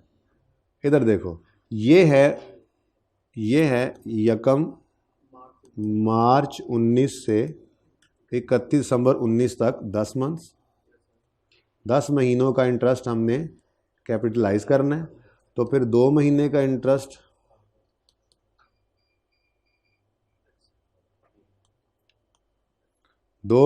इंटरेस्ट प्रॉफिट एंड लॉस में जाना है, ठीक है ना? उसके बाद यहाँ पे लोन रिसीव हुआ था 24, तो 2 महीने तो 24 ही आउटस्टैंडिंग रहा होगा, उसको इन्वेस्ट भी किया होगा उन्होंने। हमें इससे क्या? इस 2 महीने की इनकम भी अगर होगी तो वो कहाँ जाएगी? वो प्रॉफिट एंड लॉस में जाएगी, अदर इनकम, और उससे ऑनवर्ड्स ये। लेकिन मसला ये है कि ये सिर्फ 6 माह तक सरप्लस रहा, फिर इस्तेमाल हो गया। तो 6 महीने, यकम जुलाई तक बोला था ना? सॉरी 4 बनते हैं, टोटल 6 है, टोटल 6। एक मिनट, सॉरी, ये टोटल 6 माह हैं, यकम जनवरी से 30 जून तक। ये यकम जुलाई 19 है ना, इस तक उसने कहा आउटस्टैंडिंग रहा। तो यहाँ पर कितने मंथ्स आ गए फिर? 4 मंथ्स, ठीक है। ये 4 समझ आ रहा है? पता नहीं 4 लिखा हुआ समझ भी आ रहा है कि नहीं, ठीक है। अब ये 2 महीने चाहे कोई एक्सपेंस है चाहे कोई इनकम है, प्रॉफिट एंड लॉस में जाना है। तो ये 4/12 था, ठीक है।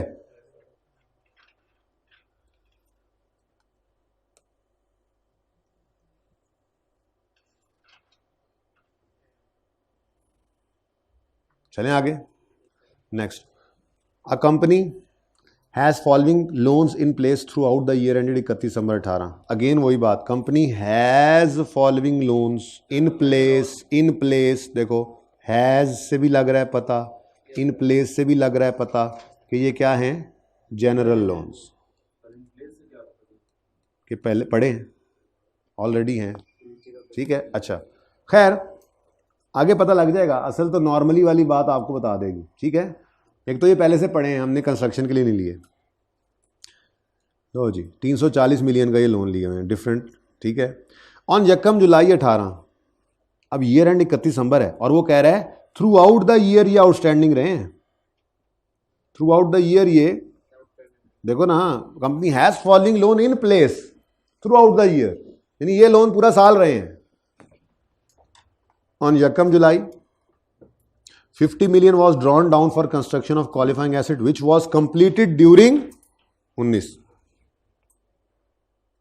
50 मिलियन यहां से निकाला और कंस्ट्रक्शन में शुरू कर दिया, और कंस्ट्रक्शन 19 में खत्म हो गई। वो ये तो 340 मिलियन है, सिर्फ 50 निकाला है। तो यहां से भी पता लग रहा था कि हाँ, वो छोड़ो, मैं लोन ही कौन सा है? So loan receive work started, first payment नहीं, ओनली पेमेंट अमाउंट और पेमेंट डेट। तो 50 मिलियन पेमेंट हुई है, और यकम जुलाई को हुई है, तो हमें ये दो चीज़ें चाहिए थी, 50 मिलियन और यकम जुलाई। तो हम यहाँ पे आए, रिक्वायरमेंट पढ़ लो, what amount should be capitalised, what amount should be capitalised. हमने कहा जी अभी बताते हैं, मसला ही कोई नहीं।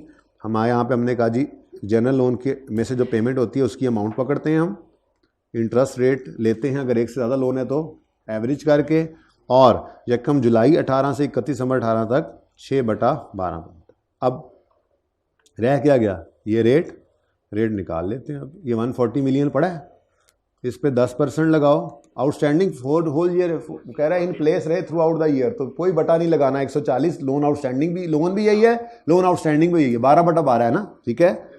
14 और ये 8% हो गया, कितना आ गया 16, ठीक है जी।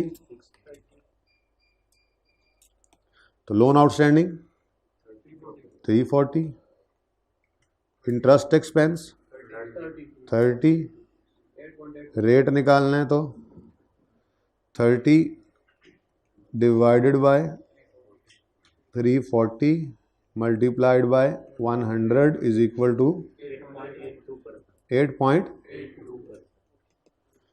तो यहाँ पे आके हमने 8 पॉइंट, कोई वर्किंग रेफर नहीं करना, कुछ नहीं, वर्किंग के नंबर ही नहीं होते भाई एमसीक्यू में। साथ वाले से देख ले गुजारा चल जाएगा, लेकिन ना करना ऐसे ही सारा कुछ हराम हलाल मिक्स नहीं करते होते, ठीक है ना। हाँ, खुद करने में। अच्छा जी,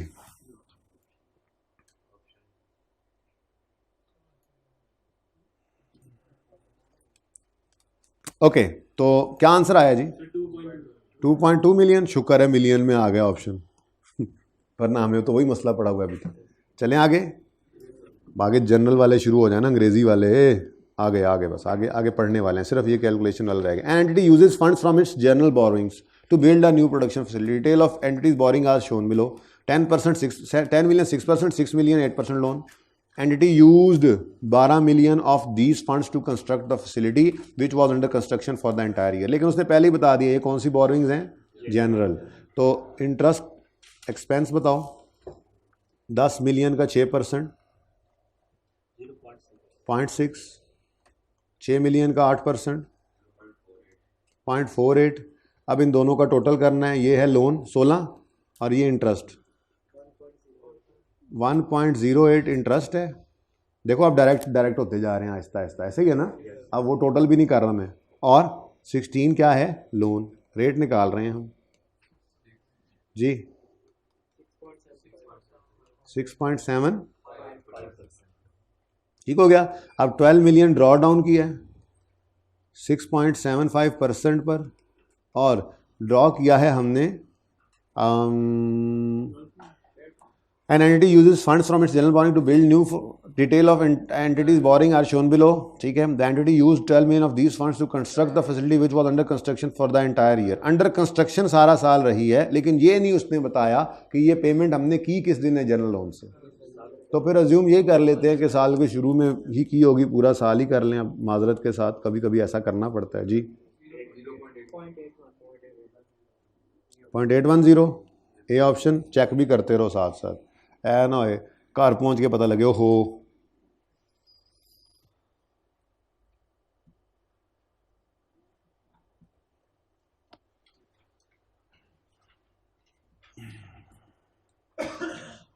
अच्छा जी, चलें आगे। 9, विच of the following is not considered a borrowing cost. भाई इंटरेस्ट एक्सपेंस इफेक्टिव रेट से, ये इफेक्टिव इंटरेस्ट मेथड क्या होता है ये FAR 2 में पता लगेगा माजरत के साथ, ठीक है ना। जब आप फाइनेंशियल इंस्ट्रूमेंट्स पढ़ेंगे उसमें आप एक चीज़ होती है कूपन रेट, मैं नाम तो इसका बताऊंगा आपको जाके EPS के टॉपिक में, जहाँ पे मैंने preference shares, TFCs, bonds, loan notes को पेंडिंग किया है, आपको कहा था कि वहाँ समझाऊंगा, तो समझाऊंगा ज़रूर, लेकिन इसकी अकाउंटिंग FAR 2 में पढ़नी है। ये फाइनेंशियल इंस्ट्रूमेंट्स हैं, इशू करते हैं तो ये लोन होता है, रिसीव करते हैं तो ये खरीदते हैं तो ये इन्वेस्टमेंट होता है, फाइनेंशियल एसेट या फाइनेंशियल लायबिलिटी, तो ये FAR 2 के अंदर पढ़ी जाती है, ठीक है ना। फिलहाल तो उसमें फिर ये होता है कि जो ये TFC या बॉन्ड इशू किया जाता है, एक इसके मुंह के ऊपर, फेस के ऊपर लिखी, फेस वैल्यू जैसे होती है ऐसे ही फेस के ऊपर लिखा हुआ एक रेट होता है, उसे कूपन रेट कहते हैं। और एक इफेक्टिव रेट होता है जो असल में कमा रहा होता है इशू करने वाला या पे कर रहा होता है इशू करने वाला पे कर रहा होता है या इन्वेस्ट करने वाला कमा रहा होता है। लेकिन ये बात बारीक है, छोड़ें इस बात को, आप सिर्फ ये देखें इंटरेस्ट एक्सपेंस, थोड़ी देर के लिए मैं इसको ब्लैक कर रहा हूँ, calculated by effective interest method को मैं हटा दूं तो बाकी क्या है, इंटरेस्ट एक्सपेंस बोरिंग कॉस्ट है, बोलो बिल्कुल है, ठीक है, वो भी समझ आ जाएगा इंशाल्लाह, FA2 तक तो आ ही जाएगा, लेकिन मसला कोई नहीं। इफेक्टिव रेट, इफेक्टिव वैसे कहते किसको हैं, इफेक्टिव इंटरेस्ट मेथड के दरअसल क्या कमाया, दरअसल असल रेट, ठीक है ना, दरअसल क्या अगर लोन लिया हुआ है तो क्या पे किया, ये ना कभी डिफरेंट होते हैं। कूपन रेट फेस पे लिखा हुआ डिफरेंट होता है और पे करने वाला जो है वो पे तो वो कूपन रेट ही करता है, लेकिन एक्सपेंस में इफेक्टिव रेट जाता है, ठीक है ना। तो बहरहाल इस बहस में ना पढ़ें तो बेहतर है, बस इंटरेस्ट एक्सपेंस बोरिंग कॉस्ट है, बोलो बिल्कुल है। Financial charges, financial charges interest expense नहीं होता, वो तो उसने अलग कर दिया। फाइनेंशियल चार्जेस और क्या होते हैं, फाइनेंशियल चार्जेस इंटरेस्ट एक्सपेंस भी होता है, लोन प्रोसेसिंग चार्जेस भी होते हैं, वही उसमें सारा कुछ आ जाता है, लोन प्रोसेसिंग चार्जेस, कमिटमेंट फ़ी, प्रोसेसिंग फ़ी वगैरह वगैरह, ठीक है। तो ये भी क्या है, financial charges in respect of loan, ये भी क्या है, ये भी बोरिंग कॉस्ट है। Exchange difference arising on foreign currency borrowings, ठीक है जी, बस आगे ना पढ़ें जी, बिल्कुल है, बिल्कुल है। आपने बोरोइंग फॉरेन करेंसी में ले रखी है, मजबूरी थी तो ले रखी, एक्सचेंज रेट अगर छिड़ जाए तो ये भी तो उस बोरिंग की कॉस्ट है ना। आपने लोन बाहर के मुल्क से लिया, बोलो एक तो वो लोन वापस करना है, दूसरा उसका इंटरेस्ट वापस करना है, फिर ये डॉलर चढ़ता है तो उसकी वजह से पैसे बढ़ जाते हैं, तो ये भी तो भाई कॉस्ट ही है ना, इंटरेस्ट भी, लोन असल भी बढ़ जाता है, इंटरेस्ट भी बढ़ जाता है, ठीक है। तो वो यहाँ पर ये कह रहा है, देखो ना, ये है असल लोन $100, ठीक है, इस पे इंटरेस्ट पाकिस्तान ने साथ पे करना है $10, यानी टोटल 100, लेट से, ऐसे सीधा सीधा होता तो नहीं है, तो ये भी FA2 में जाके पढ़ेंगे, लोन का अमोर्टाइजेशन स्केड्यूल बनाएंगे। लोन होता है, उसकी किस्तें होती हैं, अगर किस्तों वाला है तो कुछ इंटरेस्ट कुछ प्रिंसिपल सब कुछ अलग अलग करना होता है। अभी मैं सिर्फ आपको वैसे समझा रहा हूँ कि $120 पे करना था, ठीक है, $10 पे करना था, अगर ये 285 पे रहता तो कितने रुपए पे करने थे हमने टोटल, 3135, और अगर ये डॉलर बढ़कर 290 पे चला गया, हालात ख़राब हुए तो 31, अब इन दोनों में डिफरेंस क्या है, 5, ये सारा 550 इंटरेस्ट है, बोरिंग कॉस्ट है, नहीं, डीप डाउन जाकर सोचें तो 10 रुपये के ऊपर जो एक्सचेंज डिफरेंस आया है वो इंटरेस्ट की कॉस्ट में जाएगा, बाकी तो लोन की प्रिंसिपल अमाउंट में ऐड होगा। खैर ये बात ऐसे ही मटीरियल सी थी। अगर मैं अलग अलग करूं इन दोनों को ऐसे, ये देखो असल में तो ये है कि एक 100 रुपया इसको छोड़ो और एक 10 रुपया इंटरेस्ट, 285 पे कितना बनता है, ₹2850, ठीक है। और हालात ख़राब हुए तो ये डॉलर 100 ही रहा, ये 10 का इंटरेस्ट ही देना था, लेकिन अब जब डॉलर लेने जाएंगे मार्केट से तो वो 290 का मिलेगा, तो ये 29, तो इन दोनों में क्या फ़र्क है, कितना, बस ये वो कह रहा है कि ये 50 इंटरेस्ट एक्सपेंस है, पूरा 550 इंटरेस्ट एक्सपेंस ना कह देना, लेकिन कॉस्ट तो ये है ना। अब बात समझ आ गई है, ठीक है। यहाँ क्या लिखता है, इतनी तफसील से मैंने सोची नहीं थी, इसकी मैं करवाऊंगा। खैर, exchange difference arising from foreign currency borrowing to the extent that they are regarded as an adjustment to interest cost, 50 रुपये की बात हो रही है, ठीक है ना। बाकी जो है वो बिल्कुल माना, ये कितना बनता है अगर इसको कर लें तो ₹285 कितना बना, ये 28,500 था, और ये 290 में गया तो हो गया 29,000। इसका मतलब इन दोनों में जो फ़र्क है वो 500 का फ़र्क है। उस 500 के फ़र्क में ने भी हमारे लोन को तो बढ़ा दिया है, ठीक है, बहुत बड़ी डीप डाउन सी बात है। तो ये लॉस है हमारा, इसको एक्सचेंज लॉस कहते हैं। ये एक्सचेंज डिफरेंस के ऊपर लॉस है, IS-21 में FAR 2 में पढ़ना है। तो ये ज़रा इररेलेवेंट बातें थी, लेकिन बहरहाल मैंने जहाँ तक हो सकता था कॉमन सेंस यूज़ करते हुए, कभी कोई सी चीज़ आ जाए तो मैंने समझा दिया, ठीक है ना। वो ये कह रहा है कि ये 50 रुपये भी क्या है, बोरोइंग कॉस्ट। 50 रुपये क्या है, exchange difference arising from foreign currency borrowing to the extent they are regarded as an adjustment to interest cost. हाँ, फेक लीजिए, फेक। यार मैं ये कह रहा हूँ लोन और इसका इंटरेस्ट, मैं ये कह रहा हूँ कि बोरिंग कॉस्ट में 50 ऐड कर लो अगर रेट बढ़ गया तो 50 बोरिंग, वही तो वो कह रहा है कि बोरिंग कॉस्ट है। अच्छा वो अगला रूल फिर बाद में है, वो बोरिंग कॉस्ट है तो फिर कमेंसमेंट सिचुएशन भी देखनी है। ये नहीं कि वर्क कंप्लीट हो गया है और आपने लोन वापस करना था और फिर ये मसला हो गया, तो फिर ये मसला हुआ है तो फिर ये सारे का सारा लॉस प्रॉफिट एंड लॉस में जाएगा। बात समझ रहे हो ना, ठीक है। अच्छा ओके जी, लास्ट क्या है जी, principal. Principal repayment borrowing cost होती है, इंटरेस्ट होता है, तो प्रिंसिपल है भाई, तो ये नहीं है।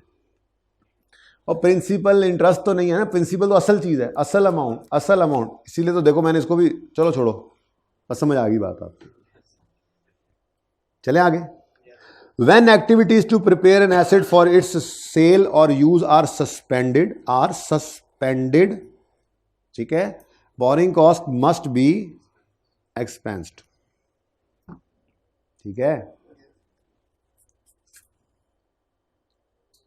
एक उसूल लिख लो।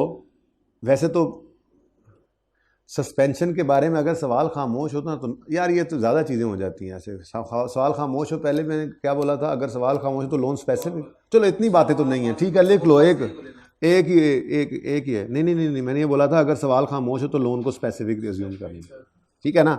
ऐसे ही यहाँ पर एक और चीज़ लिख लो, अगर सस्पेंशन के बारे में खामोश हो तो वो नॉन रूटीन होती है। नहीं लिखवाया, पिछली बार तुम्हें लिखवाया होगा। नहीं, सस्पेंशन के बारे में नहीं लिखवाया, मुझे नहीं याद पड़ रहा, हो सकता है मैंने लिखवाया हो। अगर सस्पेंशन के बारे में खामोश हो, अगर सवाल सस्पेंशन के बारे में खामोश हो तो उसे नॉन रूटीन अज्यूम करना है।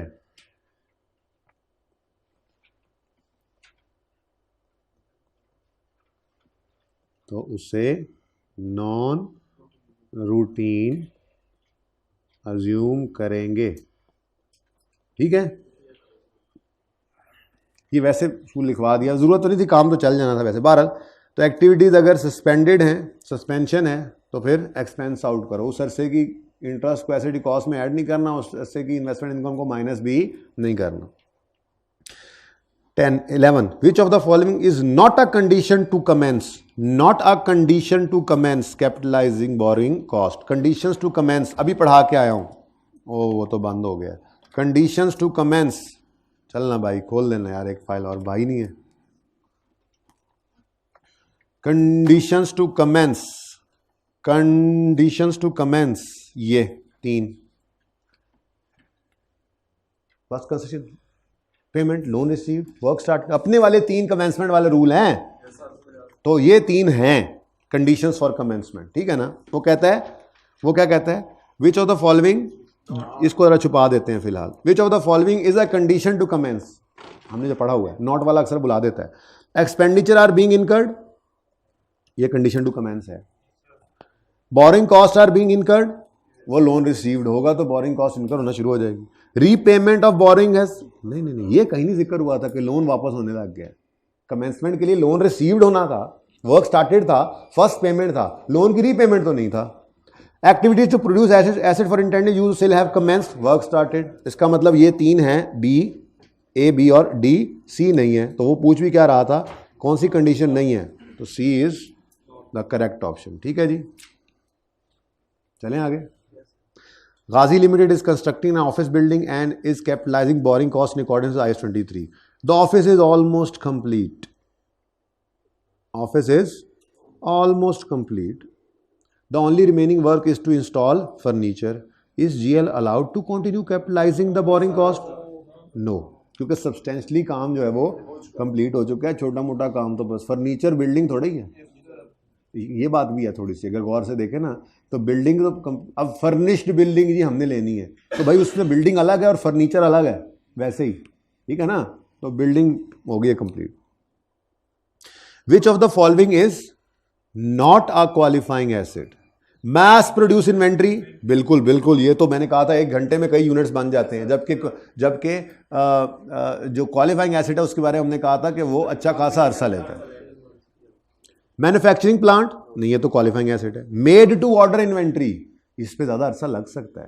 जैसे मैंने कहा जी मुझे एक जो है वो मैंने एक जहाज़ बनाने वाली कंपनी को कहा कि मुझे एक आप हवाई जहाज़ ऐसा बना दें जिसकी शक्ल हेलीकॉप्टर जैसी हो और वो हवाई जहाज़ हो। Made to order inventory, time लगता है, ठीक है, हो सकती है, ठीक है, ये क्वालिफाइंग एसेट हो सकती है। और इन्वेस्टमेंट प्रॉपर्टी हमने पढ़ा नहीं है, उसने क्या कहा है, which of the following is not a qualifying asset, नहीं है इनमें से। भाई इन्वेस्टमेंट प्रॉपर्टी हो सकती है। इन्वेस्टमेंट प्रॉपर्टी कहते हैं आपने अगर कोई लेट से प्लाजा बनाया है किराए पे देने के लिए या कीमत बढ़ने के लिए प्लॉट लेकर रखा है, तो ये इन्वेस्टमेंट आगे हमने पढ़ना है, ठीक है ना। तो again investment property like IAS 16 वाला PPE है, अगर बना रहे हैं तो क्वालिफाइंग एसेट होगा क्योंकि बनने में अच्छा खासा अरसा लेता है। तो खैर इसको भी आप छोड़ें, अगर आपको ये नहीं समझ आए तो इंशाल्लाह next topic probably government grant होगा या फिर ये होगा, इन दोनों में से कोई एक ही होना, ये दोनों ही करने हैं। अगले जैसे ही बोरिंग कॉस्ट खत्म होगा उसके साथ ही अगले 7 से 8 दिन में ये दोनों टॉपिक्स हो जाएंगे, IAS 20 भी और 40 भी, छोटे छोटे टॉपिक्स हैं, ठीक है, तो तब समझ आ जाएगी। फिलहाल ए इज द करेक्ट ऑप्शन। मैं ये कह रहा हूँ आपको शायद ये समझ ना आए तो इसके लिए वेट कर लें, बाकी समझ आ रहे हैं आपको। चलें आगे। Capitalisation of borrowing cost should be suspended, should be suspended. कब सस्पेंड कर देंगे? कैपिटलाइजिंग जब नॉन रूटीन हो, ऐसा ही है ना, जब सस्पेंशन क्या हो, नॉन रूटीन। अब इनमें से देखते हैं, कहते हैं when substantially all the activities necessary to prepare a qualifying asset for intended use और सेल आर कंप्लीट। सही है, सही है ना, हाँ करेक्ट है, हाँ लेकिन क्यों क्यों क्यों भाईजान, ये सिजेशन की बात हो रही है, ये तो बिल्कुल ही रोक देते हैं इस दिन।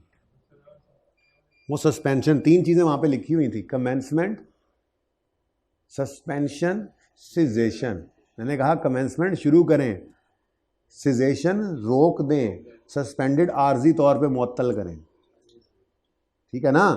तो ये सिजेशन की बात हो रही है, ठीक है। ये यहाँ पे तो आके बोरिंग कॉस्ट बिल्कुल ही रोक देते हैं, वो कह रहा है सस्पेंड कब करनी है, ये तो नहीं है। खैर जो पाए मैनू भी पढ़ लेने दो, मैं पढ़ना है करूँ। During a temporary delay capitalisation suspend करनी है। During a temporary delay which is a necessary part of process of getting asset, ये तो रूटीन, इसको तो कहते हैं रूटीन सस्पेंशन, तो ये तो नहीं, इसको तो इग्नोर करें। ड्यूरिंग, हाँ ये असल में वहाँ पे लफ्ज़ बताने लगा था, फिर मैंने कहा था बाद में कहेंगे, ये इस तरह से MCQs में यूज़ कर जाता है लफ्ज़। During extended periods, extended periods मतलब नॉन रूटीन, इजाफी है, इजाफी वक्त कब लगा। नॉर्मल रूटीन में तो हर बिल्डिंग ही 15 दिन लंटर के बाद बंद रहती थी, हमारी 1 महीने से क्यों बंद पड़ी है, मजदूर गए हुए हैं स्ट्राइक पे। तो एक्सटेंडेड इजाफी, ठीक है, ये क्या है, नॉन रूटीन। ये क्या होता है जी, एक्सटेंडेड पीरियड के लिए development of qualifying asset interrupted है, एक्सटेंडेड पीरियड के लिए, नॉर्मल पीरियड के लिए नहीं इंटरप्टेड। नॉर्मल पीरियड के लिए इंटरप्शन क्या है, पक्का हो रहा है। एक्सटेंडेड पीरियड के लिए क्या है जी, ये एक्सटेंडेड पीरियड के लिए इंटरप्टेड, तो ये क्या है, नॉन रूटीन। चाहे 5 दिन भी हो भाई, अगर वो नॉन रूटीन वाले हैं तो 5 दिन की बोरिंग कॉस्ट हम नहीं लेंगे, उसूल ही होता है भैया, फिर देख लेंगे। आप पूरे महीने को 365 कह देंगे, डिवाइड बाय 365 मल्टीप्लाई बाय 360। आप 5 दिन निकालना चाहें तो आप 5 डिवाइड बाय 30 करके भी कर सकते हैं, कितना बनता है 1 महीने में 5 दिन का हिस्सा। तो 100 तरीके हैं, जब आएगा तब देखेंगे। वैसे 5 दिन नहीं करता, अगर वो नॉर्मली गया भी है ना कभी, तो वो 12.5 तक चला जाता है। 15 दिन इधर कर दिए, तो वो हमने एक सवाल में किया भी था गालिबन, 15 दिन। सही है, 14 सही है। 15, which of the following statement is correct in context of capitalisation of borrowing cost. कहता है जी कौन सी statement is correct. If funds have been arranged from various general borrowings the amount to be capitalised is based on weighted average cost of borrowing. बिल्कुल ठीक कह रहे हैं। Capitalisation always commences as soon as expenditure for asset is incurred. Commence हो तो सकती है इस दिन हो, लेकिन हमेशा ऐसा होगा कि जिस दिन फर्स्ट पेमेंट हो जाएगी उस दिन स्टार्ट होगा, तो ये जरूरी नहीं है। फर्स्ट पेमेंट पहले हो गई है, वर्क स्टार्ट बाद में हुआ है, तो कमेंसमेंट बाद में। वर्क स्टार्ट पहले हो गया, फर्स्ट पेमेंट भी पहले हो गई है, लोन बाद में आया है, इसलिए ऑलवेज नहीं हो सकता। Capitalisation always continues until the asset is brought into use, ये भी सही नहीं है, क्योंकि सस्पेंशन भी तो हो जाती है। ब्रॉट इनटू यूज क्या, बल्कि हमने देखा था सब्सटेंशियली जब कंप्लीट हो जाए तो रोक दो, चलो उसमें आप कहो जी वो ब्रॉट इनटू यूज हो रहा है जब सब्सटेंशियली कंप्लीट हो रहा है तभी, लेकिन बीच में सस्पेंशन भी तो आ जाती थी। तो हमेशा ऐसा थोड़ा ही होता है कि वो कंटिन्यू होती रहेगी। और capitalisation always commences as soon as borrowing cost are, ये जो काम है ना, ये ज़बरदस्तियाँ नहीं चलेंगी, ज़बरदस्तियाँ नहीं चलेंगी।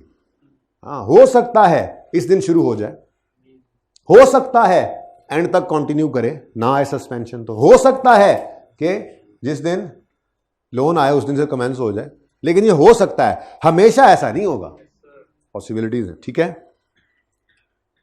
आगे चलें। विच of the following can not B ये मिलता जुलता है, लेकिन इसमें एक ऑप्शन डिफरेंट था इसलिए मैंने डाल दिया किताब में। इन्वेंट्री क्या क्वालिफाई, थोड़ा तरीका भी पूछने का डिफरेंट था ना इसका। ठीक है, ये वो कह रहे हैं कैपिटलाइजेशन हमेशा कमेंस हो जाएगी जब लोन आ जाए। बोरिंग कॉस्ट में पहले समझा के आया हूं, बोरिंग कॉस्ट इनकर किस दिन होना शुरू होती है, जिस दिन लोन आ जाए। इस्तेमाल कर रहे हैं नहीं कर रहे वो अलग बात, ठीक है। लोन जिस दिन आ गया उस दिन से इंटरेस्ट उन्हें लेना है ना, तो बोरिंग कॉस्ट उस दिन से इनकर होना शुरू हो रही होती है। ये जब लफ्ज लिखता है ना borrowing cost is being incurred, इसका मतलब लोन आ गया, तो लोन आने की डेट को ये भी कह सकता है बोरिंग कॉस्ट इनकर होना। ठीक है, अच्छा भैया जरा अच्छे तरीके से सवाल पूछा था ये वाला इसने, पास पेपर में गालिबन ही है। विच ऑफ द फॉलोइंग लिखना भूल गया, विच ऑफ द फॉलोइंग इज, ये भी गालिबन पास पेपर का है लेकिन मैं चेक कर लूंगा, लेकिन ये तो है विच, और इससे अगला भी शायद है। Which of the following is not a qualifying asset under IAS 23? Inventories can not be a qualifying asset, inventory can be a qualifying asset. Mass produced है तो नहीं है qualifying asset, made to order है तो हो तो सकता है। Manufacturing plant can not be a qualifying asset, हो भी सकता है नहीं भी हो सकता।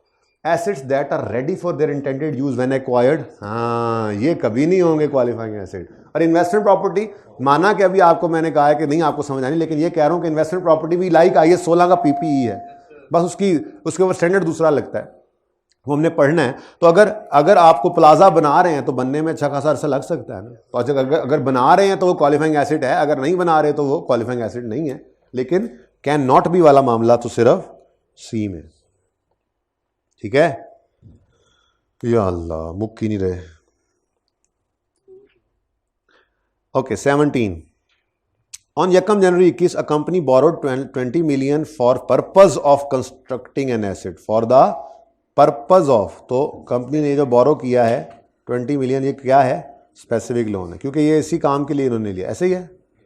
ओके, पता लग जाता है सवालों में, या पास पेपर का सवाल है, देखो पता लगेगा, क्लियरली बताएगा। ठीक है, तो MCQ या क्वेश्चन बैंक में कभी कोई ऐसा मसला आए भी तो ज़्यादा परेशान ना हो करो, वैसे बता भी दिया आपको, लेकिन रिलैक्स रहें, सवाल ने बताएगा। खुदा ना खास्ता आप उस 99.99 में से नहीं है और किसी 1.01 में से हो गया कि उसने कभी नहीं बताया, तो वहाँ जो समझ आए कर लेना, रुकना मत, बस ये याद रखना, रुकने वाला अगली बार फिर वहीं बैठा होता है। अच्छा, यकम January 21 a company borrowed 20 million at 9% for the purpose of constructing an asset, the company started construction on यकम, लोन रिसीव हुआ यकम जनवरी, वर्क स्टार्टेड यकम February, and paid 8 million on 1 March, तो कमेंसमेंट सिजेशन लेटर वाला है ना, specific loan हो तो लेटर वाला होता है ना, तो ये यकम मार्च आ गया 21। ठीक है जी, कमेंसमेंट हो गई, cessation. The asset was ready to use on यकम सितंबर, और 31 अगस्त लिख लेते हैं, गलती ना लग जाए कहीं हमें, 31 अगस्त 21, तो कितना अरसा, ठीक है जी। तो ये मैंने इसलिए रिकॉर्ड कर लिया, चाहे बाद में भी करें लेक्चर के टॉपिक के एंड पे, लेकिन बाद में ना ही कीजिएगा, बेहतर ये के साथ कर लें, क्योंकि ये रनिंग टॉपिक में जो चीज़ें चल रही थी उनसे अनरिलेटेड भी था, लेकिन उनको उनको मजबूत भी कर रहा था इम्पोर्टेंट ये लेक्चर। और ये वो लेक्चर है जो मैंने आपको ये मसला शुरू होने से पहले कहा नहीं था कि कल से हम एक्स्ट्रा क्लास किया करेंगे हफ्ते में 1 या 2। तो ये सारा वही काम कर रहे हैं, इसमें से कोई ऐसी चीज़ नहीं जिसमें टाइम पास कर रहा हूँ। टाइम पास करना तो ना बुलाता, मतलब ना रिकॉर्ड करता, बुलाया तो आपको नहीं है जो 2-4 आ गए, लेकिन रिकॉर्डिंग ना करते हम भी घर बैठते। ये ज़रूरी चीज़ें आपने खुद देखे आज के लेक्चर में, नाम के MCQs थे बस, वरना टॉपिक सारा ही रिवाइज हुआ है हमारा, कुछ नहीं बचा सिवाय प्रोग्रेस बिलिंग के। वो आई कैप किताब में वैसे ही नहीं है, वो एडिशनल काम करवाना है, वो जब बच्चे आएंगे तो करवा दूंगा। बाकी तो आप देख लो आखिरी MCQ पे पहुंच गए। और अगर MCQ आपने कर लिए तो MCQ इसी टॉपिक में से ही बनते हैं, मतलब सारा टॉपिक तैयार होता है तभी MCQ भी बच्चे का हो सकता है ना। ठीक है, चलें। Asset ready to use, surplus fund invest करते हैं 6% पर एनम पे। तो सबसे पहले तो मैं इंटरेस्ट एक्सपेंस निकाल लेता हूँ। इंटरेस्ट एक्सपेंस जी 20 मिलियन का लोन है, 9% इस पे रेट है, 6/12 0.9 आ गया। उसके बाद इन्वेस्टमेंट इनकम का कॉन्सेप्ट भी है। अब वो कह रहा है 20 मिलियन का लोन लिया 1 जनवरी को, हमें उससे मसला नहीं है, हम पकड़ेंगे ये, ठीक है। कंपनी ने स्टार्ट की, पहली पेमेंट कितनी हुई है 1 फरवरी पर 8 मिलियन पे हुआ। अब 1 फरवरी को 20 में से 8 पे हो गया, ठीक है। ठहर जा, मुझे पता है। अच्छा सॉरी 1 फरवरी को construction start, I am sorry and paid, ये आगे लाइन लगाते हैं ये लो, वरना मैंने वो कह देना था कि इस महीने को एक्सपेंस में नहीं इनकम में ले जाओ। बहरहाल चलो अच्छा होगा जी। अब 20 मिलियन में से 1 मार्च को 8 पे हो गया, बोलो तो सरप्लस कितना है 12। ये 1 मार्च को अवेलेबल है फॉर इन्वेस्टमेंट और फिर 12 पे हुआ 1 जुलाई को। तो इसका मतलब मार्च अप्रैल मई जून 4 महीने तक 12 मिलियन अवेलेबल फॉर इन्वेस्टमेंट है। कितने परसेंट है 6% इंटू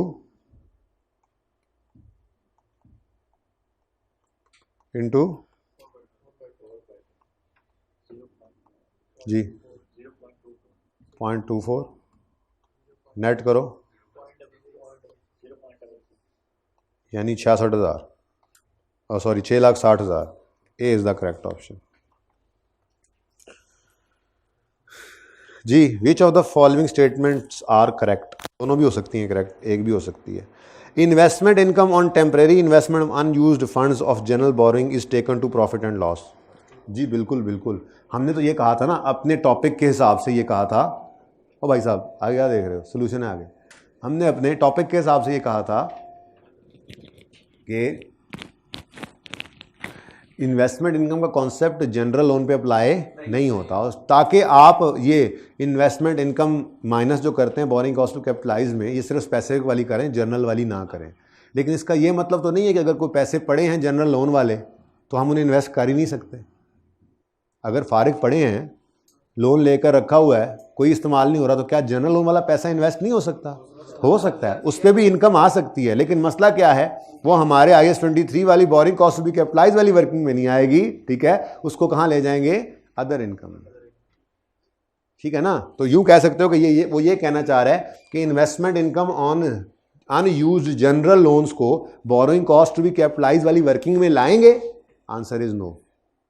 कहाँ ले जाएंगे, मैं ठहर जाओ यार 1 मिनट, बस आखिरी तो है। Borrowing cost to be capitalise वाली जो वर्किंग हम करते हैं, इसमें आता है जी loan processing charges, interest, expense on specific loans, less investment income on specific loans, surplus funds, ठीक है। और तीसरी चीज़ interest expense on general loans. अब बस कहानी ख़त्म, इससे नीचे कुछ भी नहीं। अब इक्विटी वाले सवाल 2 पेंडिंग है, होमवर्क में दिए थे, करते रहो जब तक नहीं मैं आता नॉर्मल क्लास पे, करते रहो रोज़ वो सवाल, ठीक है ना। पास पेपर 1 दिया था, 3 दिया था, ठीक है। वो होमवर्क अब क्या करें, अब वो क्लास नॉर्मल रिज्यूम होगी तो उसके अंदर इक्विटी भी है, फिर बताऊंगा कि equity is not a boring, therefore dividend is not a borrowing cost, बताऊंगा ये सारी बातें। अभी क्या कर सकते हैं, अभी तो वेट में हूँ, क्लासेस रिज्यूम हूँ, ठीक है। तो बहरहाल यहाँ पे क्या कहा जा रहा है, वो मैं यूँ कहना चाह रहा है जनरल लोन का पैसा भी तो पड़ा ही होता है। अगर वो फारिग है और इन्वेस्टमेंट उसने उसको इन्वेस्ट कर दिया, उस पर इन्वेस्टमेंट इनकम आ गई है, तो क्या लेने से इनकार कर देगी कंपनी? नहीं, ले तो लेंगे, लेकिन क्या वो बोरिंग कॉस्ट भी कैपिटलाइज वाली वर्किंग में आ सकता है? नहीं। कहाँ जाएगा?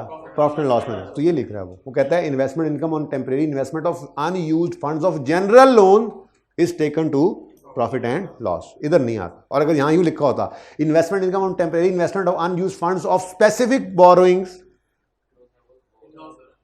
Is netted with borrowing cost to be capitalise, बदल जाता है यहां पे जुमला, ठीक है ना? अच्छा चलें, तो ये तो सही है। Second, capitalisation of borrowing cost always commences as soon as construction of qualifying asset. नहीं यार, कंस्ट्रक्शन शुरू हो गई है लेकिन पेमेंट नहीं हुई या लोन नहीं आया तो भी कमेंसमेंट नहीं है, ठीक है? तो ये तो सही नहीं है। ओनली वन इज करेक्ट, यानी कि ए ऑप्शन है, ठीक है ना? ऑप्शन ए ही है ना? चलो ठीक है जी। तो बोरिंग कॉस्ट के एमसीक्यूज हुए ख़त्म। यहाँ पे पॉज लगाएं, बल्कि यहाँ पर इस लेक्चर के पार्ट 1 को ख़त्म कर दें। हो सकता है पार्ट 2 करूँ रिकॉर्ड, हो सकता है ना भी करूं, ठीक है? बल्कि इसको यूं करें, फिलहाल इसको क्लोज कर दें, अभी पॉज कर दें, एंड पे डिसाइड करके फिर बता देता हूं क्या कर। ठीक है जी, हमने पॉज में मशवरा किया और मशवरे में ये बात तय पाई है कि बस आज के लिए इतना ही काफ़ी है। तो IAS 36 और 16 के MCQs इंशाल्लाह अब हम कल करेंगे। अल्लाह करे कल नॉर्मल क्लासेस रिज्यूम हो जाएं। वैसे तो 2 दिन का नोटिस आपको दिया गया है कि 2 दिन क्लासेस ऑफ हैं, तो इस हिसाब से एक आज हो गया, एक कल का दिन भी अभी है। तो अगर कल का दिन ऐसे ही हुआ तो मैं इंशाल्लाह 36 और 16 के MCQs करवा दूंगा। ये पॉसिबल है कि 2 पार्ट्स में करवाऊं, लेकिन आप गौर कर रहे होंगे इसमें तो फिर शायद थोड़ा बहुत मैंने एक्स्ट्रा पढ़ा दिया। वैसे मेरी कोशिश यही है कि जो डिस्कशन क्लास में नॉर्मल चल रही थी, ये ऐसे ही अलग से पढ़ाना था। जो नॉर्मल डिस्कशन चल रही थी, पास पेपर 1 और 3 मैंने होमवर्क में दिया हुआ, वो नहीं मैंने अभी डिस्कस किया। जो चीज़ जहाँ पे रुकी है वहीं पे रुकी हुई है। जब आप लोग आ जाएंगे, अल्लाह खैर से ले आए, हालात अच्छे हो जाएं, अल्लाह करे, ठीक है? तो हम जो है वो वहाँ से क्लासेस को रिज्यूम कर लेंगे। तो आज के लिए बस IAS 36 के ही MCQs हैं। IAS 16 और IAS 23 के MCQs हैं। IAS 36 और IAS 16 के MCQs इंशाल्लाह जो है वो हम कल करेंगे। अल्लाह हाफिज़।